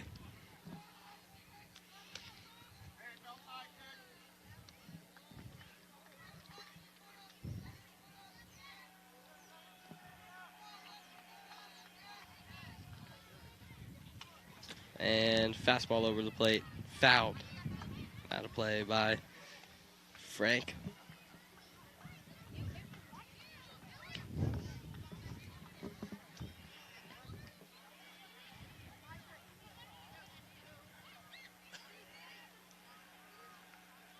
Two and one's the count to Frank. Lessing checks his runner. Delivers. And striped by Frank. Will it stay fair? It does! It's over the wall. Oh, what? Oh, did they call a foul? I think they did. Oh, my goodness. Wow. I don't know about that one, Nick. That ball was absolutely pimped down the left field Oh, line. my goodness. And from our angle, I thought it stayed to the right of the foul pole. I don't know. I mean, we're looking right at it, and I feel like it would have hit the foul pole if it was to the left more. I don't Maybe know. Not. I guess the umpire is the one who's behind the plate. I goodness. guess he has the best angle on it. Decided to call it a foul ball. Wow, absolute moonshot off the bat of Frank there. He cleared the monster out there. Justin Lesson gets a huge break now. 2 strikes, 2 outs, delivering the pitch. And a fastball in the dirt. Full count, 2 outs. Runners on first and second. You got to feel as a pitcher, your luck's running a little bit thin here. You want to get out of this inning as quick as possible. Yeah. Lessing had Darien where he wanted them, and then slowly watched it slip away, and almost catastrophic right there.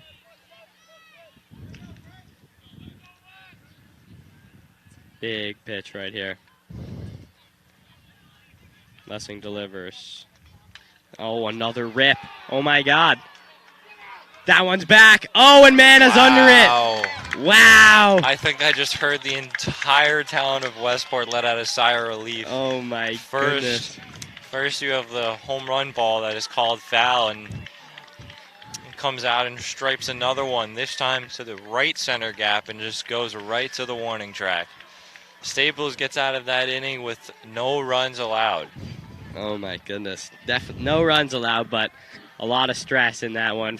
I really thought off that bat Frank took him the other way and made him pay, but Mana is able to get under it with his speed. Both of those balls looked like they were going out. Oh, my goodness. Staples staying alive here by the skin of their teeth, now coming to bat when we come back in the bottom of the 4th.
All right, top of the order coming up in the bottom of the 4th for the Staples Wreckers. It's J.W. Fitzgerald. Horwitz still on the mound. He's probably nearing the pitch count, but a quick inning last time kept him in the game. Starts it off with a fastball high and away.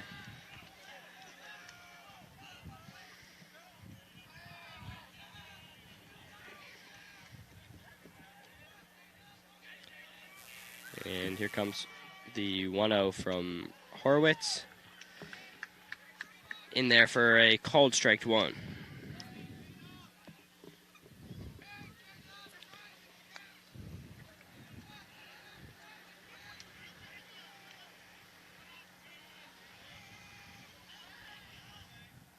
bunt from JW right to Horowitz, who makes the flip.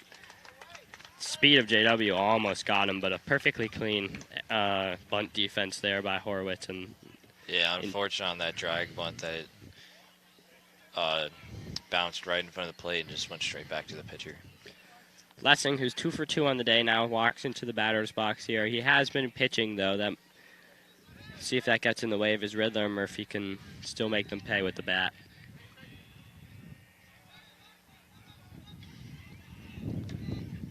Fastball high, Horowitz. Lessing not biting on that. Love to see just a solo shot from Lessing right here. Feeling it. This pitcher, sometimes you just got to help yourself out and give yourself a 1-run lead. Well, that was the pitch right there. Something Jake DeGrom knows a little bit all too well. Yes, DeGrom pumping 102 in Double-A last night. Feel bad for those guys that had to face that on no notice, but I'm sure they could tell their grandkids that they got to swing and miss against Jacob DeGrom. Yeah. Prime just Jacob. Lessing fouls the 1-2 back. 1-2 to Lessing, down in the count for the first time today. Let's see if he can get a piece of something here.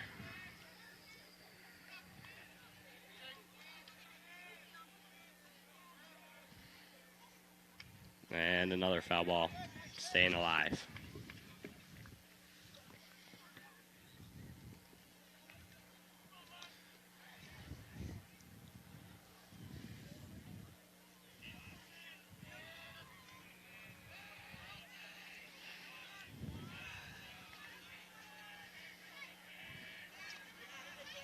The 1-2 to Lessing. Curveball, Lessing gets underneath it.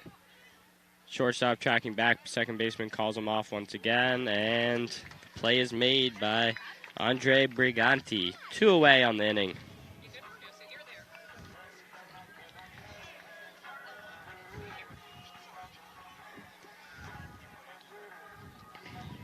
Chris Kennedy now walking up to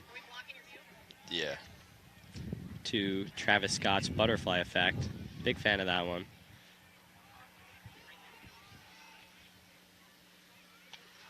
That pitch was high to Kennedy.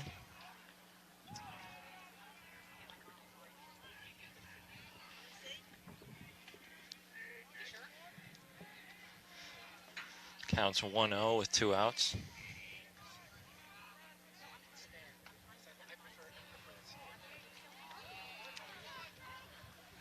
Another ball to Kennedy there, and it's now 2-0. Kennedy takes the first 2. Curious if he's going to be getting the take sign here with 2 strikes. No take sign, but swing wisely sign. Yeah, good point. Leaves one there for a strike. 2-1 now the count.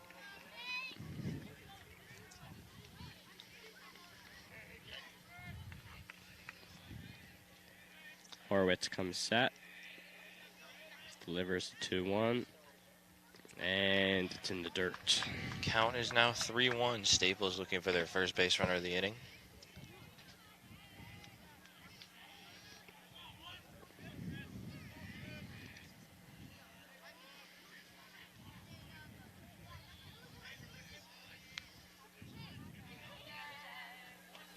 And Kennedy lets ball 4 go by and gets his free base. Now batting for Staples, Brendan Harold. Tough start to his day so far, but it does not mean it's over for him. He can still definitely make an impact on this game with the bat. Yeah, great time to start.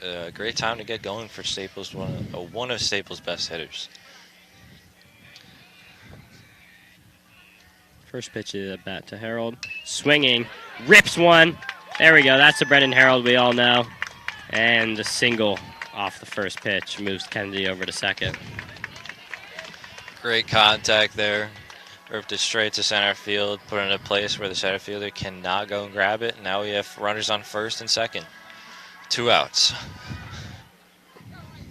Similar to Lessing, Horowitz, after getting the first 2 batters retired, is now in some trouble here.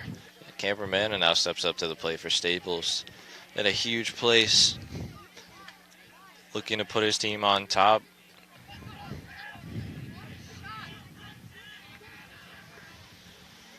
And Mana fouls the first one back. Look out.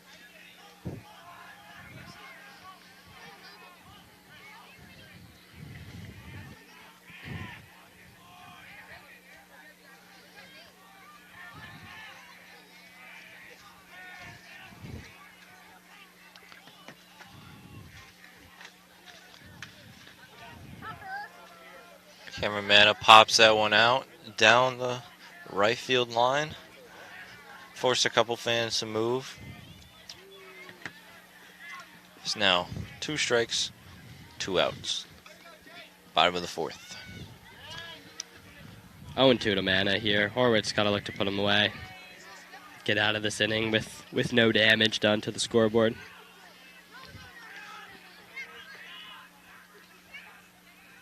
The 0-2. Ground ball. Shortstop on it. And he gets him. Big play there by Darien. Bang, bang play there from the... Or bang, bang call there that needs to be made for the first base umpire. McFarland wants a word with the umpire. Umpire not having it. Making McFarland walk Coach all the McFarland way making the trip all the way from the third base dugout to the outfield grass right behind first base to discuss this with the umpire. Darien fan section, I apologize. Len McFarland here there. Their words of support for their team. Lessing back on the mound for the Staples Wreckers. And after he throws his warm-up pitches, we will be right back to start the 5th inning.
Alrighty, back for the top of the 5th inning here at Staples Field. Lessing settling in, gets the first pitch strike. Quickly back at him again, foul ball. 0-2. Big 4-hitter Carson Drake in the batter's box for the Darien Blue Wave. The 0-2 from Lessing.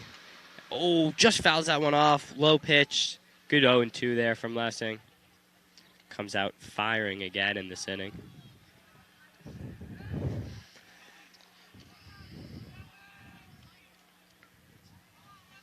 The 0-2 once again. That off-speed misses low and outside. Not a bad pitch on 0-2. Pimped! Oh my goodness! Carson Drake knew that was gone the moment he hit it. Absolute moonshot over the monster. That was a no-doubter there. Wow. Dave Gervasio started running back like he was going to catch it, but there was just no chance. I didn't get to see what the bat flip was like. Did you see? Yeah, Carson immediately after he hits it, turns to his boys in the dugout, tosses the bat down on the ground, look of disrespect towards Lessing, and then makes his trot around the bases. I mean, I'm sure that there's was no a better feeling than nuke. being able to pimp a home run in the playoffs. No, yeah, that's what you live for as a baseball player. Just taking one deep, a no-doubter. Lessing comes back, not able to find the strike zone here. He's now facing the 5-hitter for Darien. And who fouls it back? This is Tommy Bach.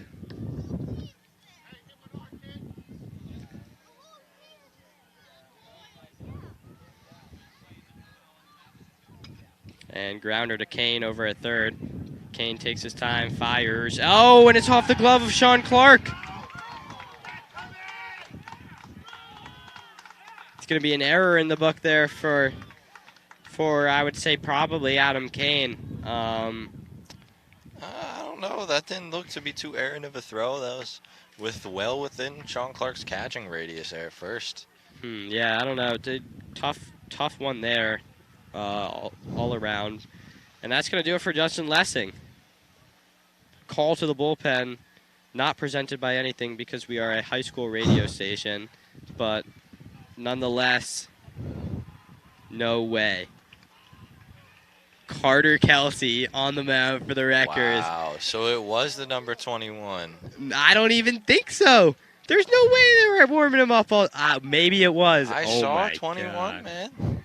They doubted me. I trust your eyes, Nick, but this is a shock to me. Kelsey, I mean, this just screams times of desperation for McFarland. I don't even. Wow. While I do agree with that, I'm assuming they're gonna pitch Carter.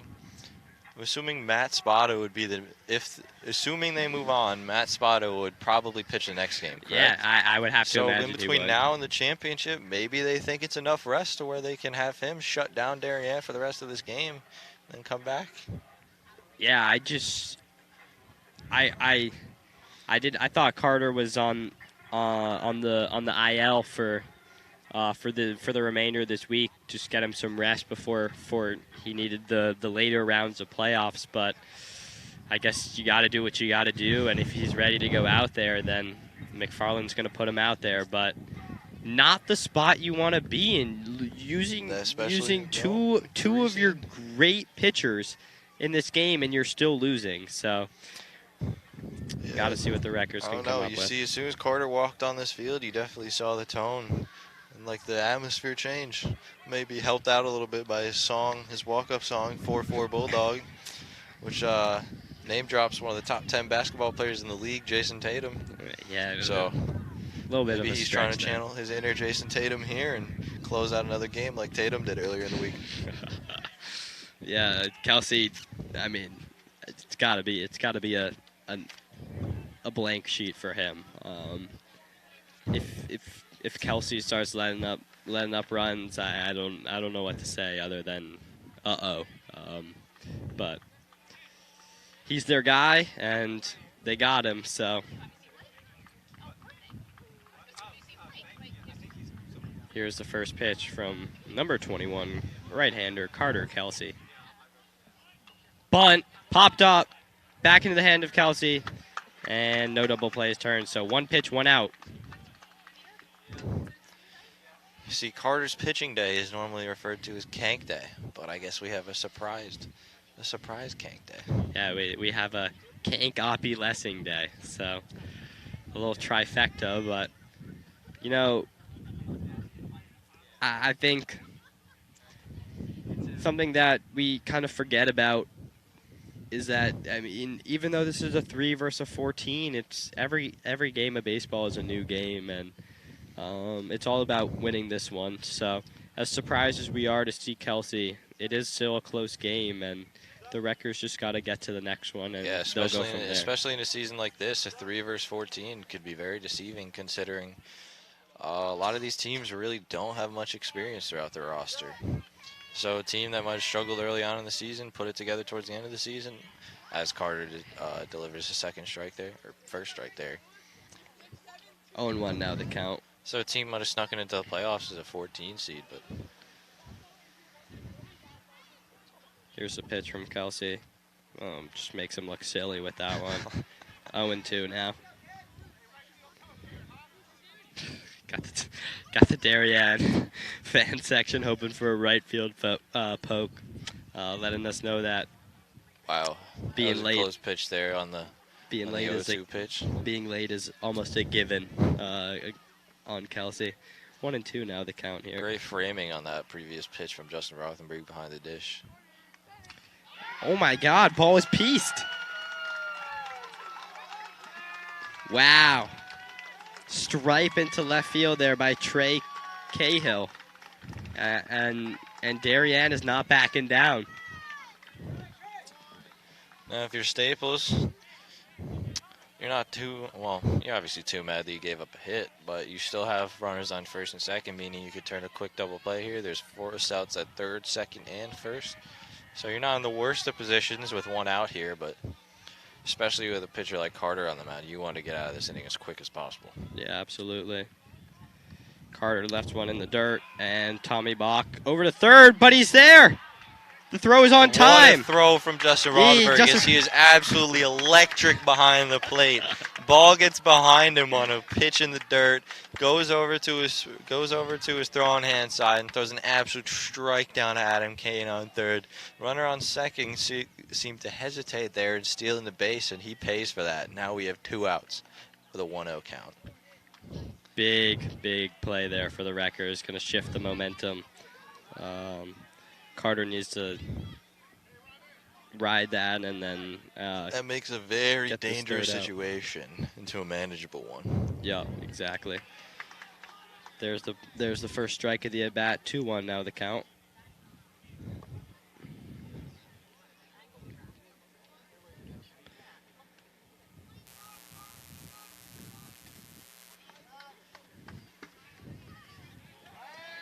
Three-one count for Kelsey. 2 outs. Runner on second base.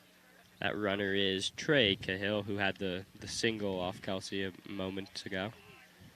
The 3-1 is in the dirt. Ball 1. Kelsey, hate to bring this up again. He does not look like himself out there on the mound. Yeah, maybe it's a different feeling having to come in here as a relief pitcher. Yeah, we did know that he had some arm troubles last game, and he is rushing out back to pitch again sooner than I think he would have expected. So yeah, as a starter, you get like the entire day. Oof. Pitching coach now over to talk to Kelsey. I wonder if that'll do it for him already. Carter seems to be laboring on the mound. I don't know. Something looks off in his body language. His head is down. Yeah, as much as we want to see Carter pitch, keeping his arm healthy is what's most important here. There will always be more games after this one. You hope so, at least in terms of the FCIAC tournament. Yeah, you gotta hope. But Carter gonna play some D1 baseball at Seton Hall, and for him, that's obviously of utmost importance as he now takes a walk back to the dugout. We wish our support to him and hope that he's okay. Scary sight. Another big arm for the Wreckers. Matthew Spada out to pitch. I mean, McFarland is using all his guys here. Yeah. Carter Kelsey only threw 10 pitches in his outing. You have to assume that Matthew Spada is here only to close out the top of the 5th. Maybe get a couple more, but maybe another inning. But as I said before, I had expected Matthew Spada, that assuming they win this game, to come out and start the second round of this tournament. But maybe starting the second round, they turn to Chris Kennedy coming off a no-hitter. He pitched Wednesday, so Wednesday to Monday, is that enough rest? I think it might be, but either way, bullpen would look very slim if that was the case.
And back live after Matthew Spada got his warm-up pitches in.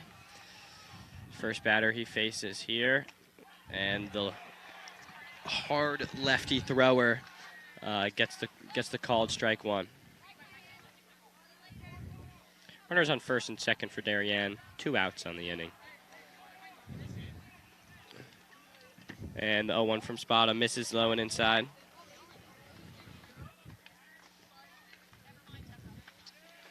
Spada coming into an inning with runners on first and second and 2 outs. The 1-1 from Spada. And does not get it.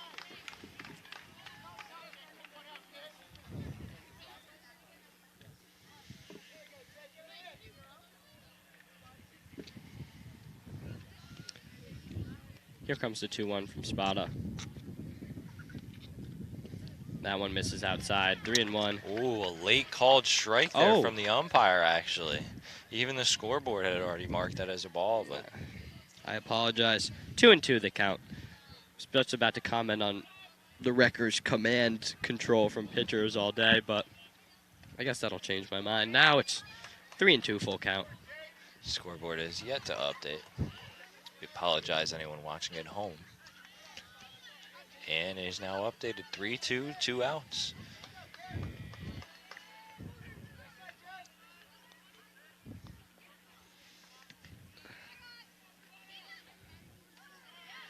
Ooh, a great frame there from Justin Rothenberg, but the umpire Does not not buy buying it. Yeah, the 3-2 misses low and outside, and the runner gets on. is probably close to a nightmare scenario if you're Coach Jack McFarland of the Wreckers.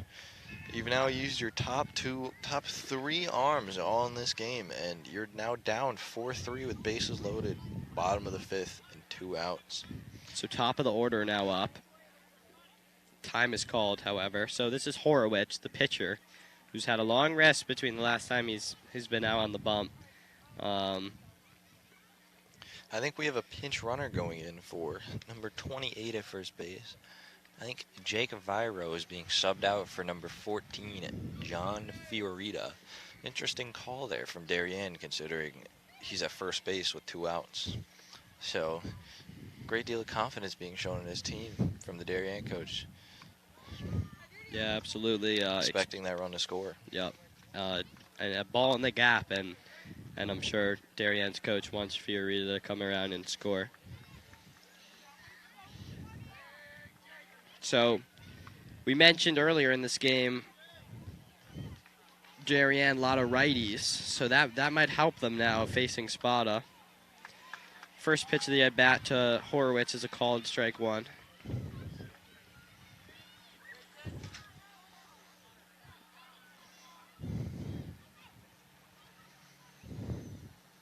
The 0-1 is ripped up the middle into the glove of Keaveney, who gets it to Sean Clark for the 3rd out. First baseman Sean Clark making sure that he controls that one this time. Wreckers and their fans let out a big sigh of relief after that one. I think there's a similar theme. Earlier in the game, Adam Kane reached... Was it Adam Kane? There was someone on Staples that reached base from an errant throw from the 3rd baseman to the 1st baseman. And that started a 2-run inning. This inning, Darien's was allowed to do a lot of damage in terms of pitch count because of a error from another throw from a 3rd baseman to the 1st baseman.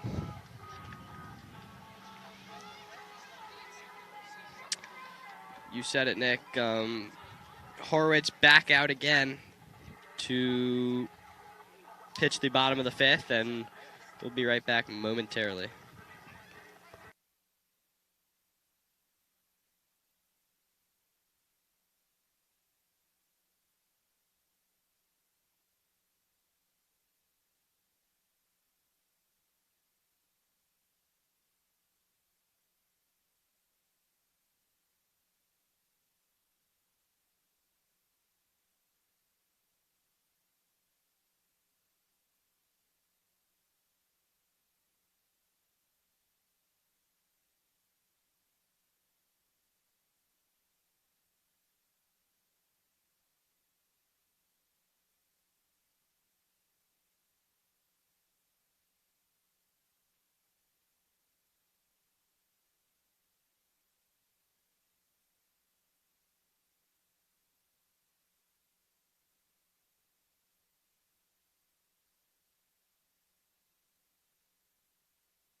We now bring to the bottom of the 5th inning with a 4-3 lead for Darien after an absolute shot from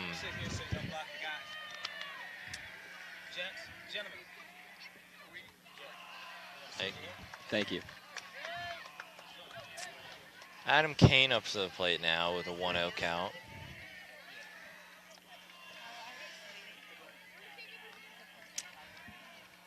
The 1-0 from Horowitz. Kane Takes the that ball one. inside. Great eye shown Yeah, from Kane in these absolutely. at-bats today. Then, I mean, that explains his on-base percentage. It's definitely up there. Kane able to work a lot of walks, and when he does swing, get some hard contact. And ball inside. 3-0. Good start to that bat for Adam Kane.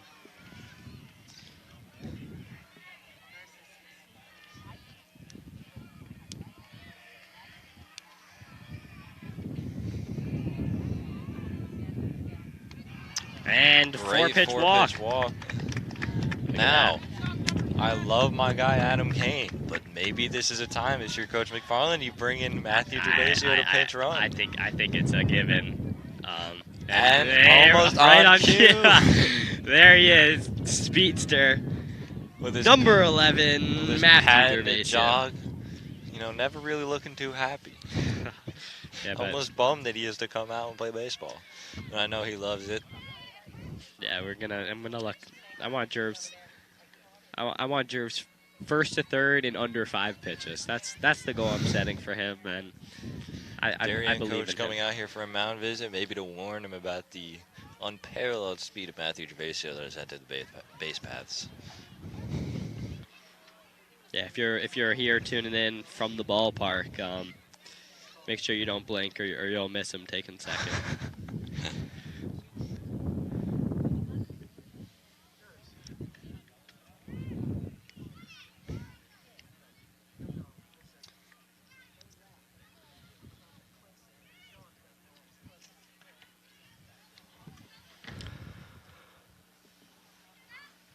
After that brief mound visit, Horowitz takes his deep breath and is going to get settled in to... We now have after that mound visit, we have a pitcher warming up in the bullpen for Darien. Number 32, Richard Batson, is in the pen as Jake Horowitz looks to close out this inning. Interesting hairdo on Batson. Definitely trying to get the Letty going there. Yeah. Not too curly, but the flow is spilling out of the brim, so. All right. Horowitz comes set for the woe to Sean Clark. Fastball down the pipe. Strike one.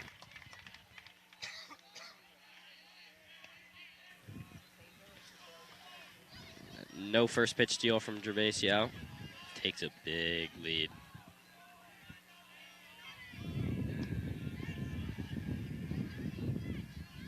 There you go. There's the pitch. Off speed, low and away. Good take by Clark. Still no steal. That looked like the pitch to do it in off speed, but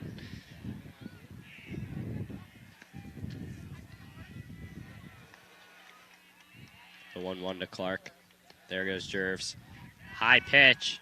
The throw beat him there. Oh, and he's gunned down! Oh my God, I think that was the first time we've ever seen Matthew Gervasio gun down stealing a base. My mouth is wide open right now. Apologize for that. My jaw just dropped. I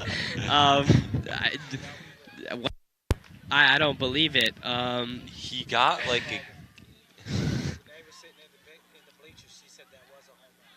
Really?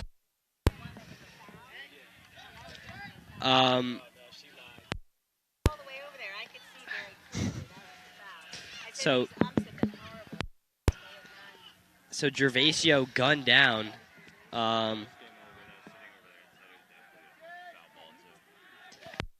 Gervasio gunned down at second base there. Pitch was high, no swing, so catcher was able to just pop up and get the throw down there, and it was a perfect throw. Yeah, it seemed he got a great jump. Wow. See, Jerv's got a great jump on that pitch. I don't know what else he could have done different. Just a catcher. My mic seems to be cutting in and out a little bit, so I apologize for that. Not much I can really do here as Clark rips one, just fouled line. Previous pitch was called a strike. He started at third base line.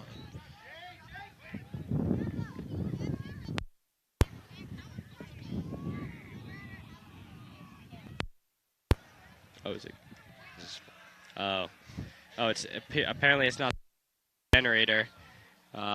Must be running on fumes over there. We'll look into that after the thing.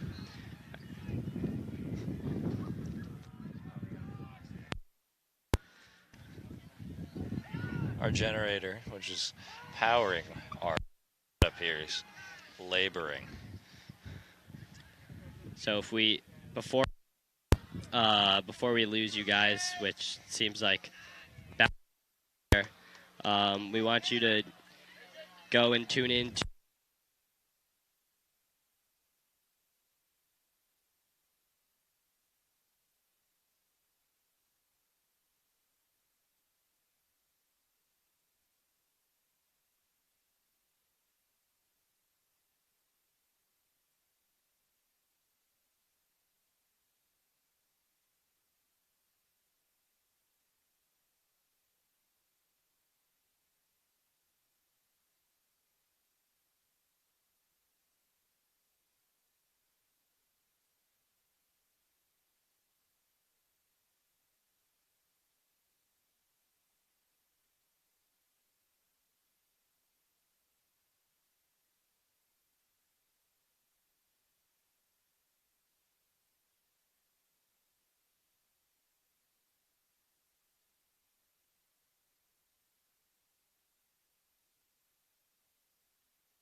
It'll still be up on me.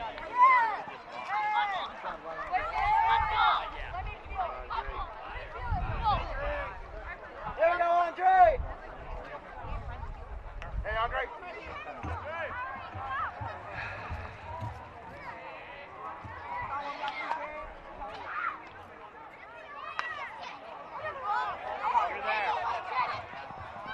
There we go. Good. Here we go, Andre!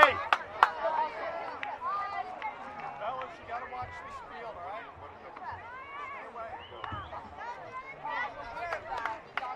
Hey, Andre! Let's go, Andre!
Here we go, Billy.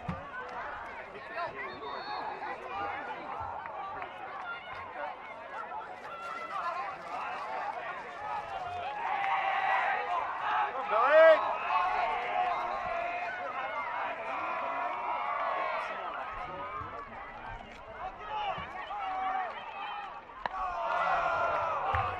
All right, Billy, keep it going. Go, Bill.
That's it. Hey, 37, what do you say? What do you say, Tommy? Tommy! There we go! Good, Tommy! Let's go, Tommy!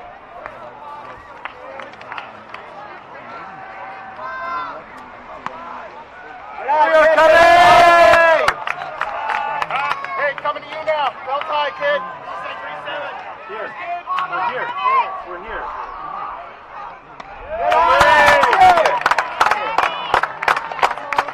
Let's go, Terry!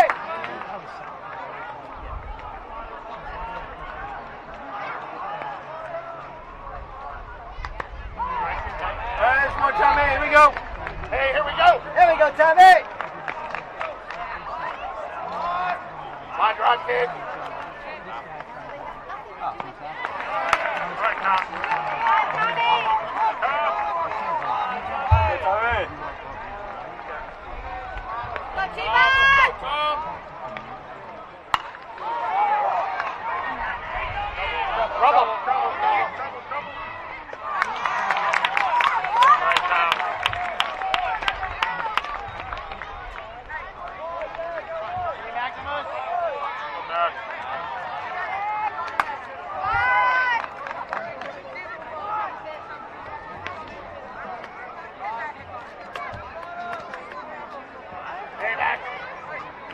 Say Max.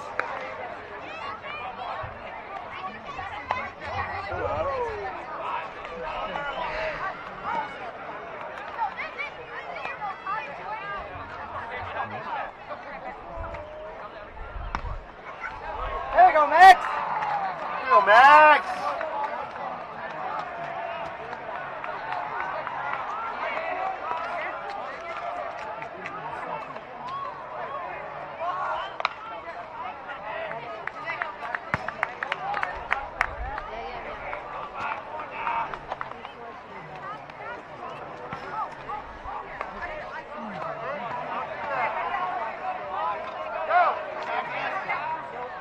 There you go, Max.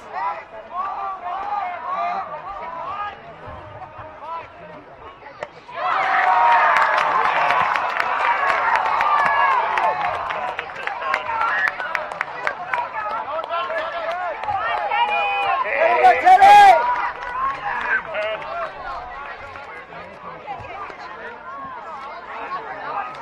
Go, Teddy.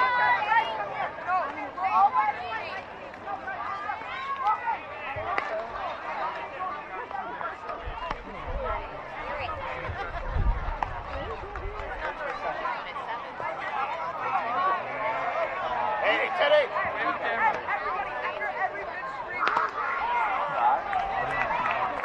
There we go, Teddy!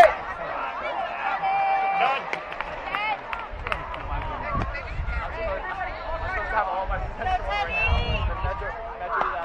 Teddy! Here we go, Teddy!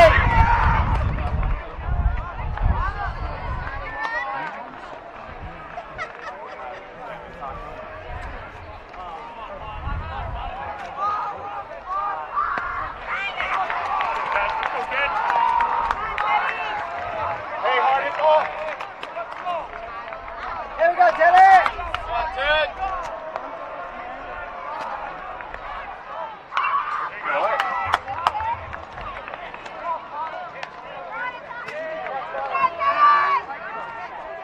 Teddy!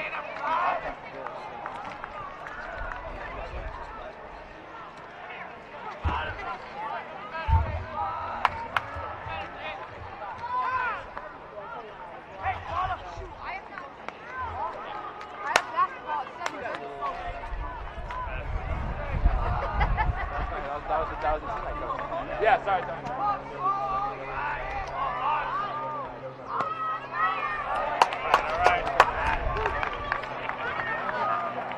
Hey, way to battle. It's Teddy. Here we go, Teddy. Teddy.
Good, Billy. There we go, Bill.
guy rips every ball and hits late every time. It's so just rips right. What are you doing, brother? This is the guy who does the Come on, Bill. Hey, Bill.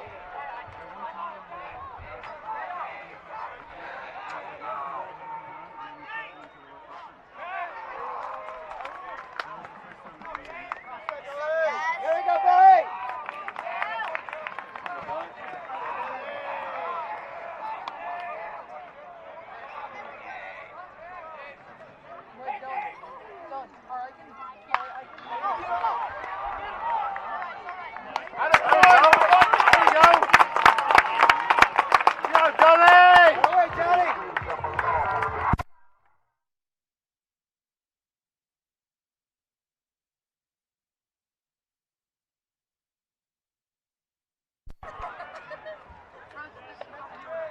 Here we go, Billy. One more, kid.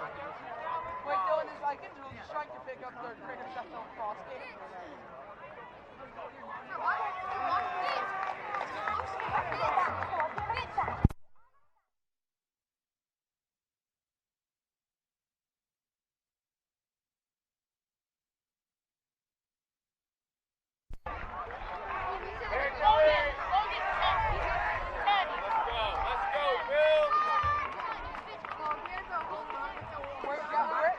Here we go, Billy.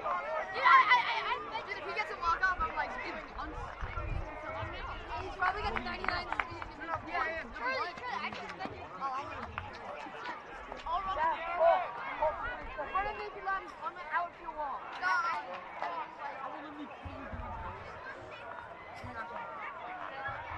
Guys, if there's an outfield fly ball, you're not actually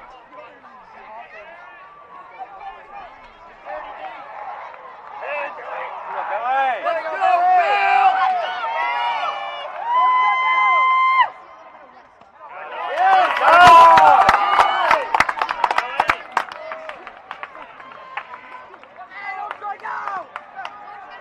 Hey, don't let it say. What up, Bill?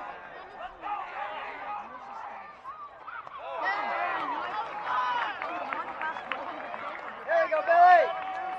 dude, the pressure the pitcher has to feel right now.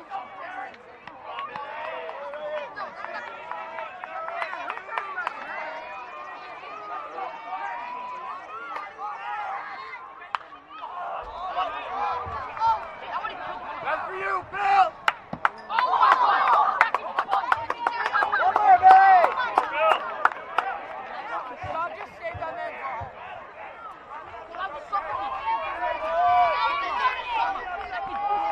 Here we go, Bill.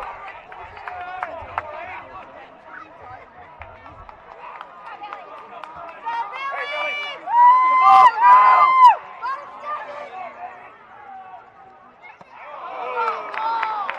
Two and two.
Here we go, Johnny! Here we go, Johnny!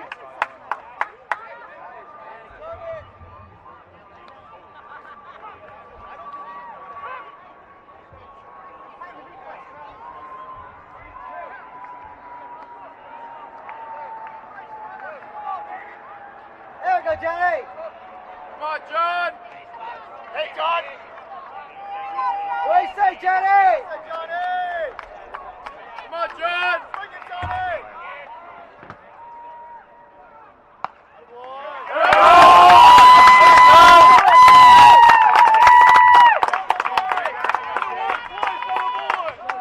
Okay. There we go, Jake! Go, Coach Big Mouth. Let's go. Okay. There we go, Jake!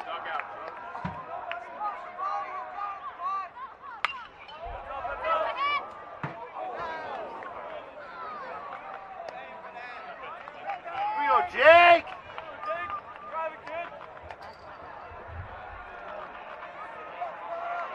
Here we go, Jake. What do you say, Jake? There we go. There we go, Jake!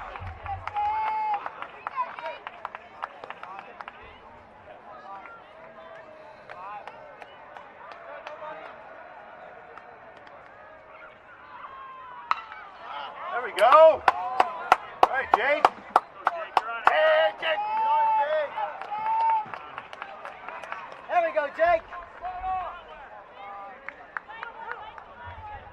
You said, Jake. Hey, 10, nobody better, kid.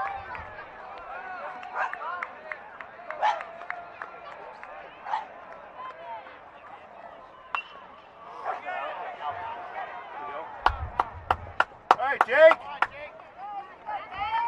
In the battle, Jake! Let's go, kid! You're on it now!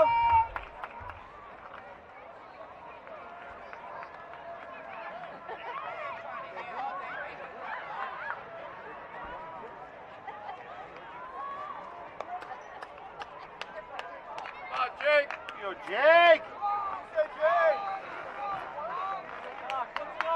There we go, Jake! Come on, Ted. Let's go, Jake. Let's go, Jake.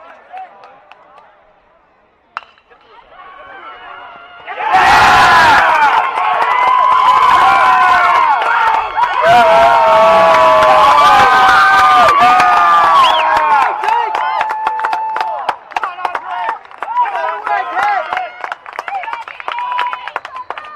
Out of the way, Jake!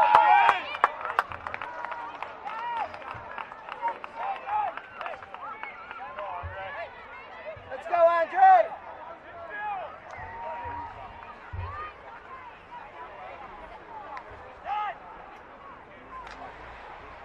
Let's go, Andre! There we go, kid!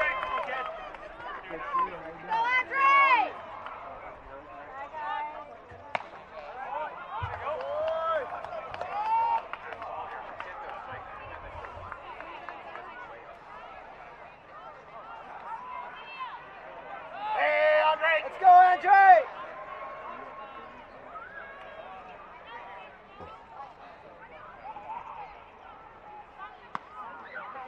There we go. Andre, out of the way! Go, Andre.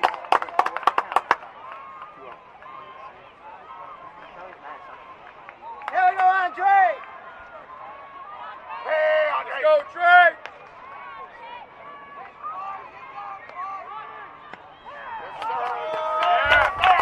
Okay, here we go. Go, Andre. Hey, two, what do you say? There we go, Andre! Let's go, kid! Let's go, Andre. Hit it hard.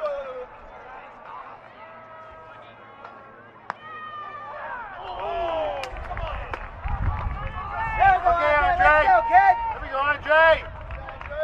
Hey, two, nobody better, kid. What do you say, Go, Andre? Andre.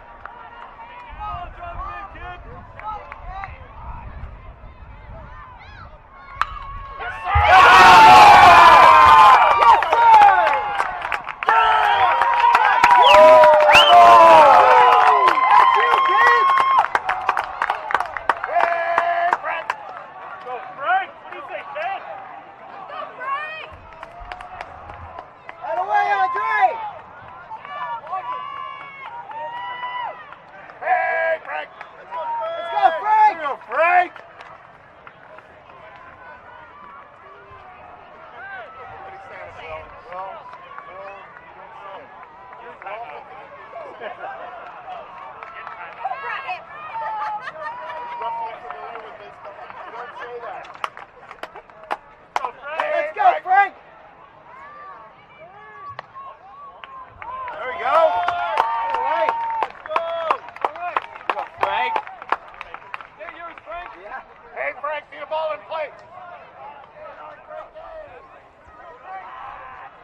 go, Frank.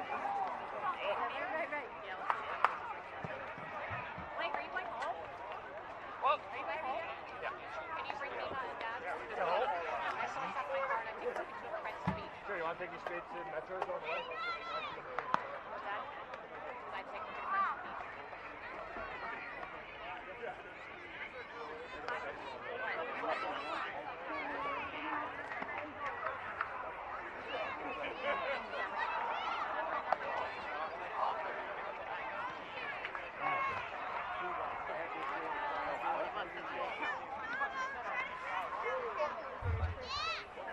No one gives it.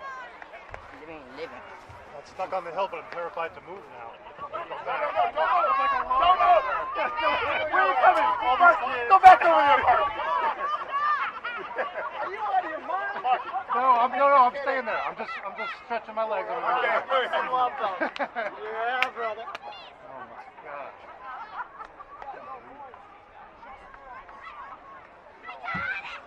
No moving, no talking.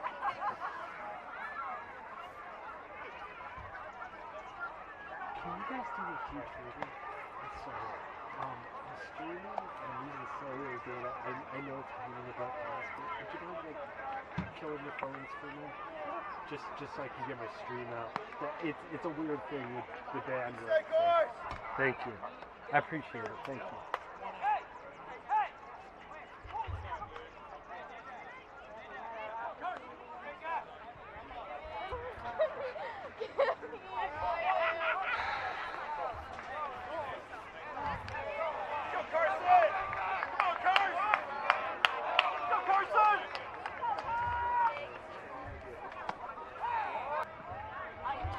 Hey, what do you say, Coach?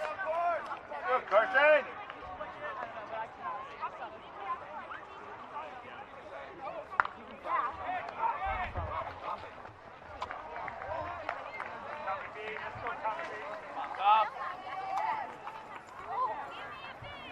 Hey, 37. What do you say, Tony? Let's go, kid. Hey, need a line drive here.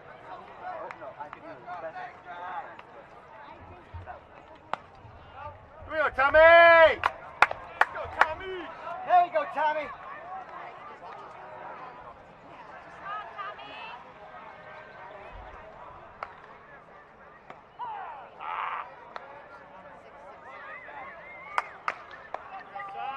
All right, Tommy!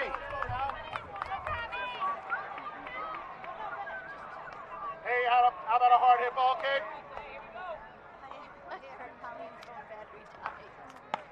There we go! All right, Tommy.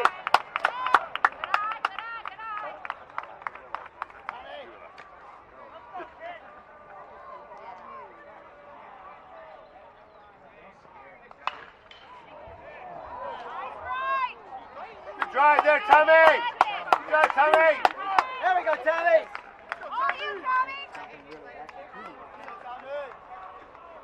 Hey, drive the ball. Let's go. Go 3-7!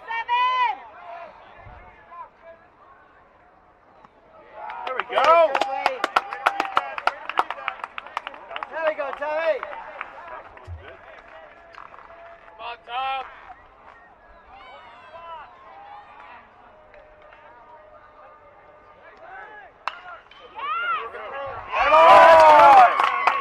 Okay. Out of the way, Tommy. Tommy!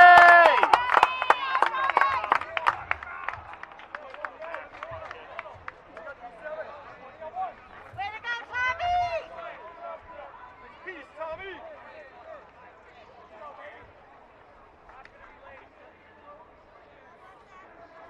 Let's go, Max.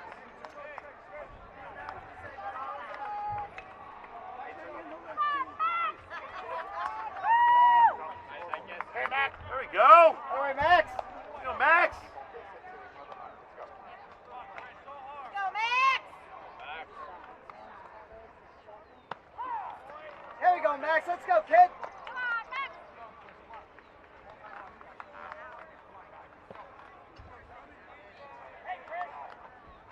Go, Max! There we go, Max. Right. Hey, Max, what do you say?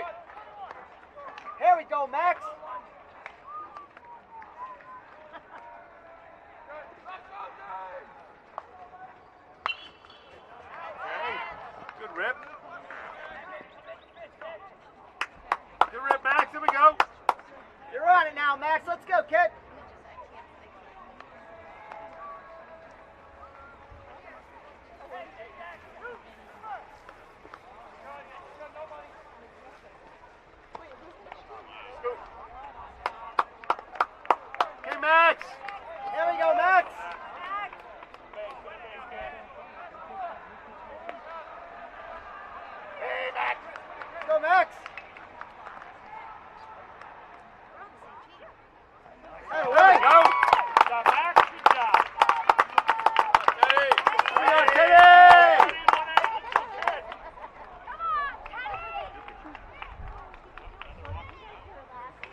how you doing?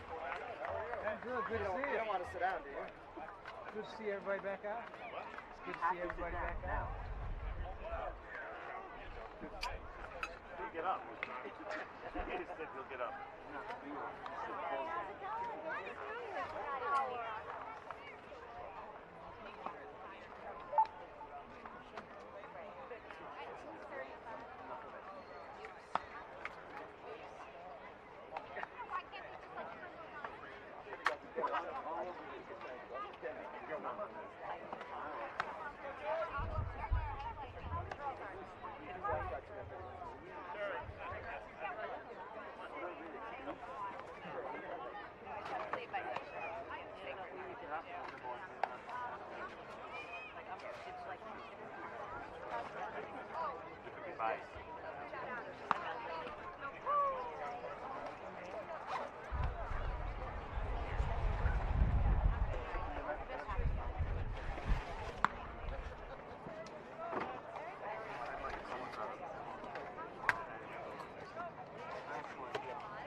Hey, Ryan!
Billy!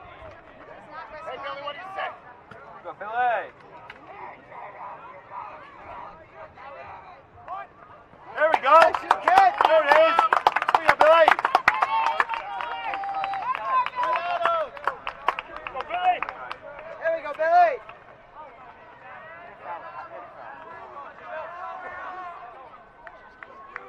Go, Bill. Good, Billy.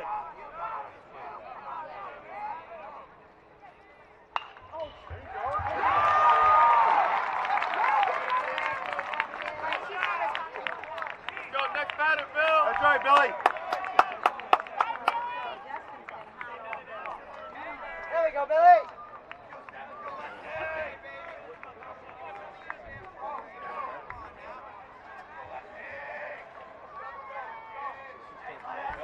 Bill.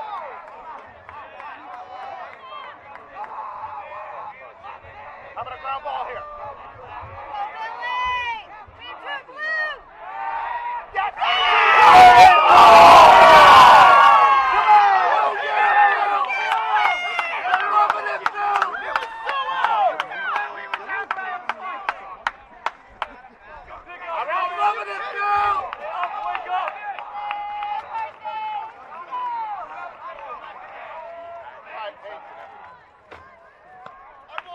There you go, Billy!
the ball, Carson.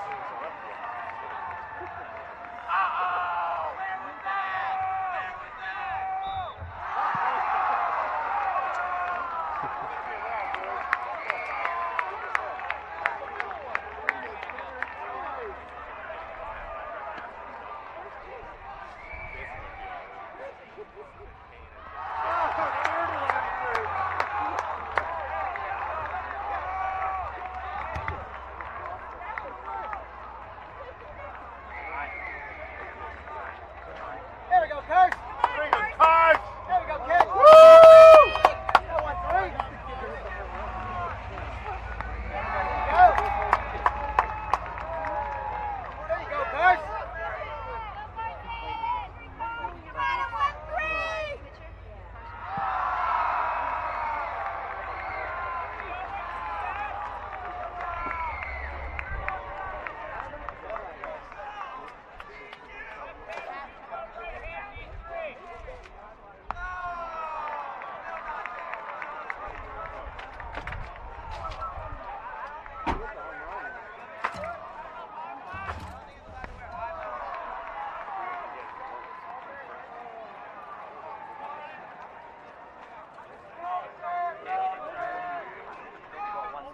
Hey, Carson, nobody better, kid. Pump him in there. Let's go. Let's go, 13. Go, Carson. Go at him. There you go, coach. There you go, Carson. We say 1-3.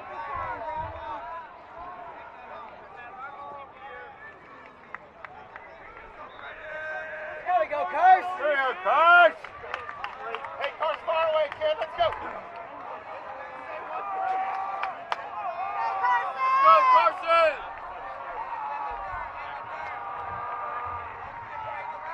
Oh, you, Carson. Come on, 1-3. Let's go, Carson. Go, Carson.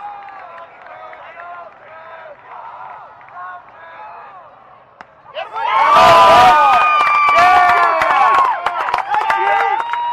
There we go, coach. There we go, coach. Hey, Carson. That's you, ball. Are you kidding me? You want to swing? Where's that blue? There we go, Oh, good, coach. Carson. Let's go, Carson.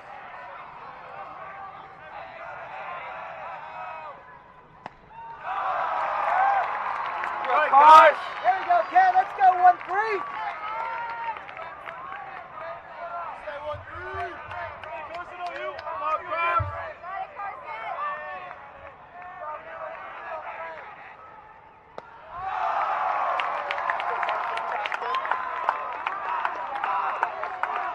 Run it back here, Carson. Here we go. Keep going, Carson.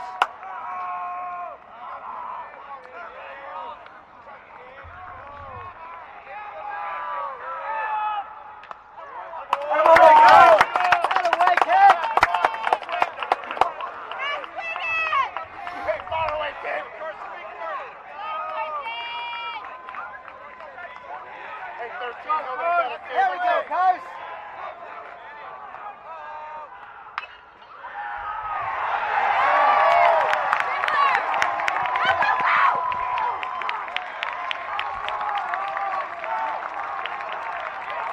All right, here we go.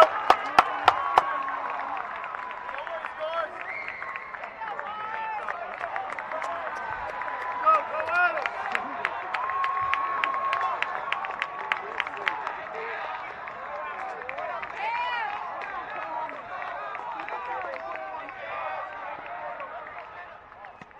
And ball out. Out of the way, kid. Hey, Carson.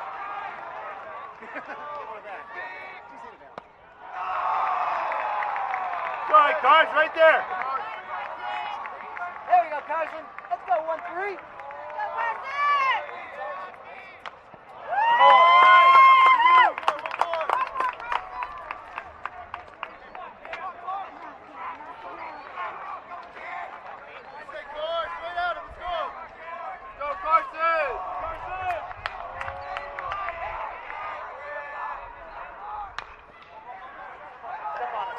Come on, man.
There we go, Cars.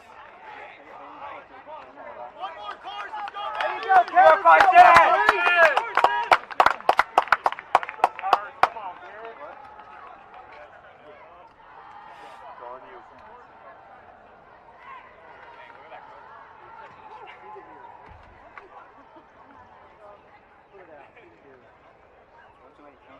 There we go, Cars. Let's go, kid. Here we go.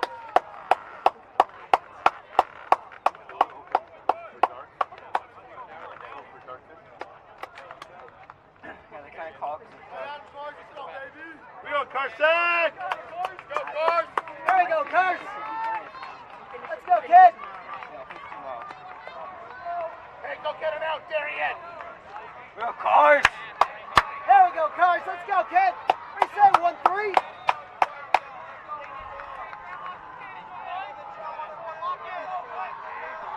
Hey, what do you say, 13?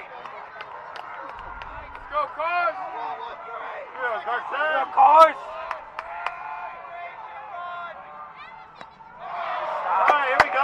Cars! Carson! Come on, kid! Can't touch you! Come on, try! Just looking.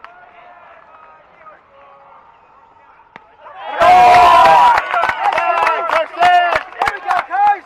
Hey, pop it in there, kid. Let's go. Let's go, 1-3.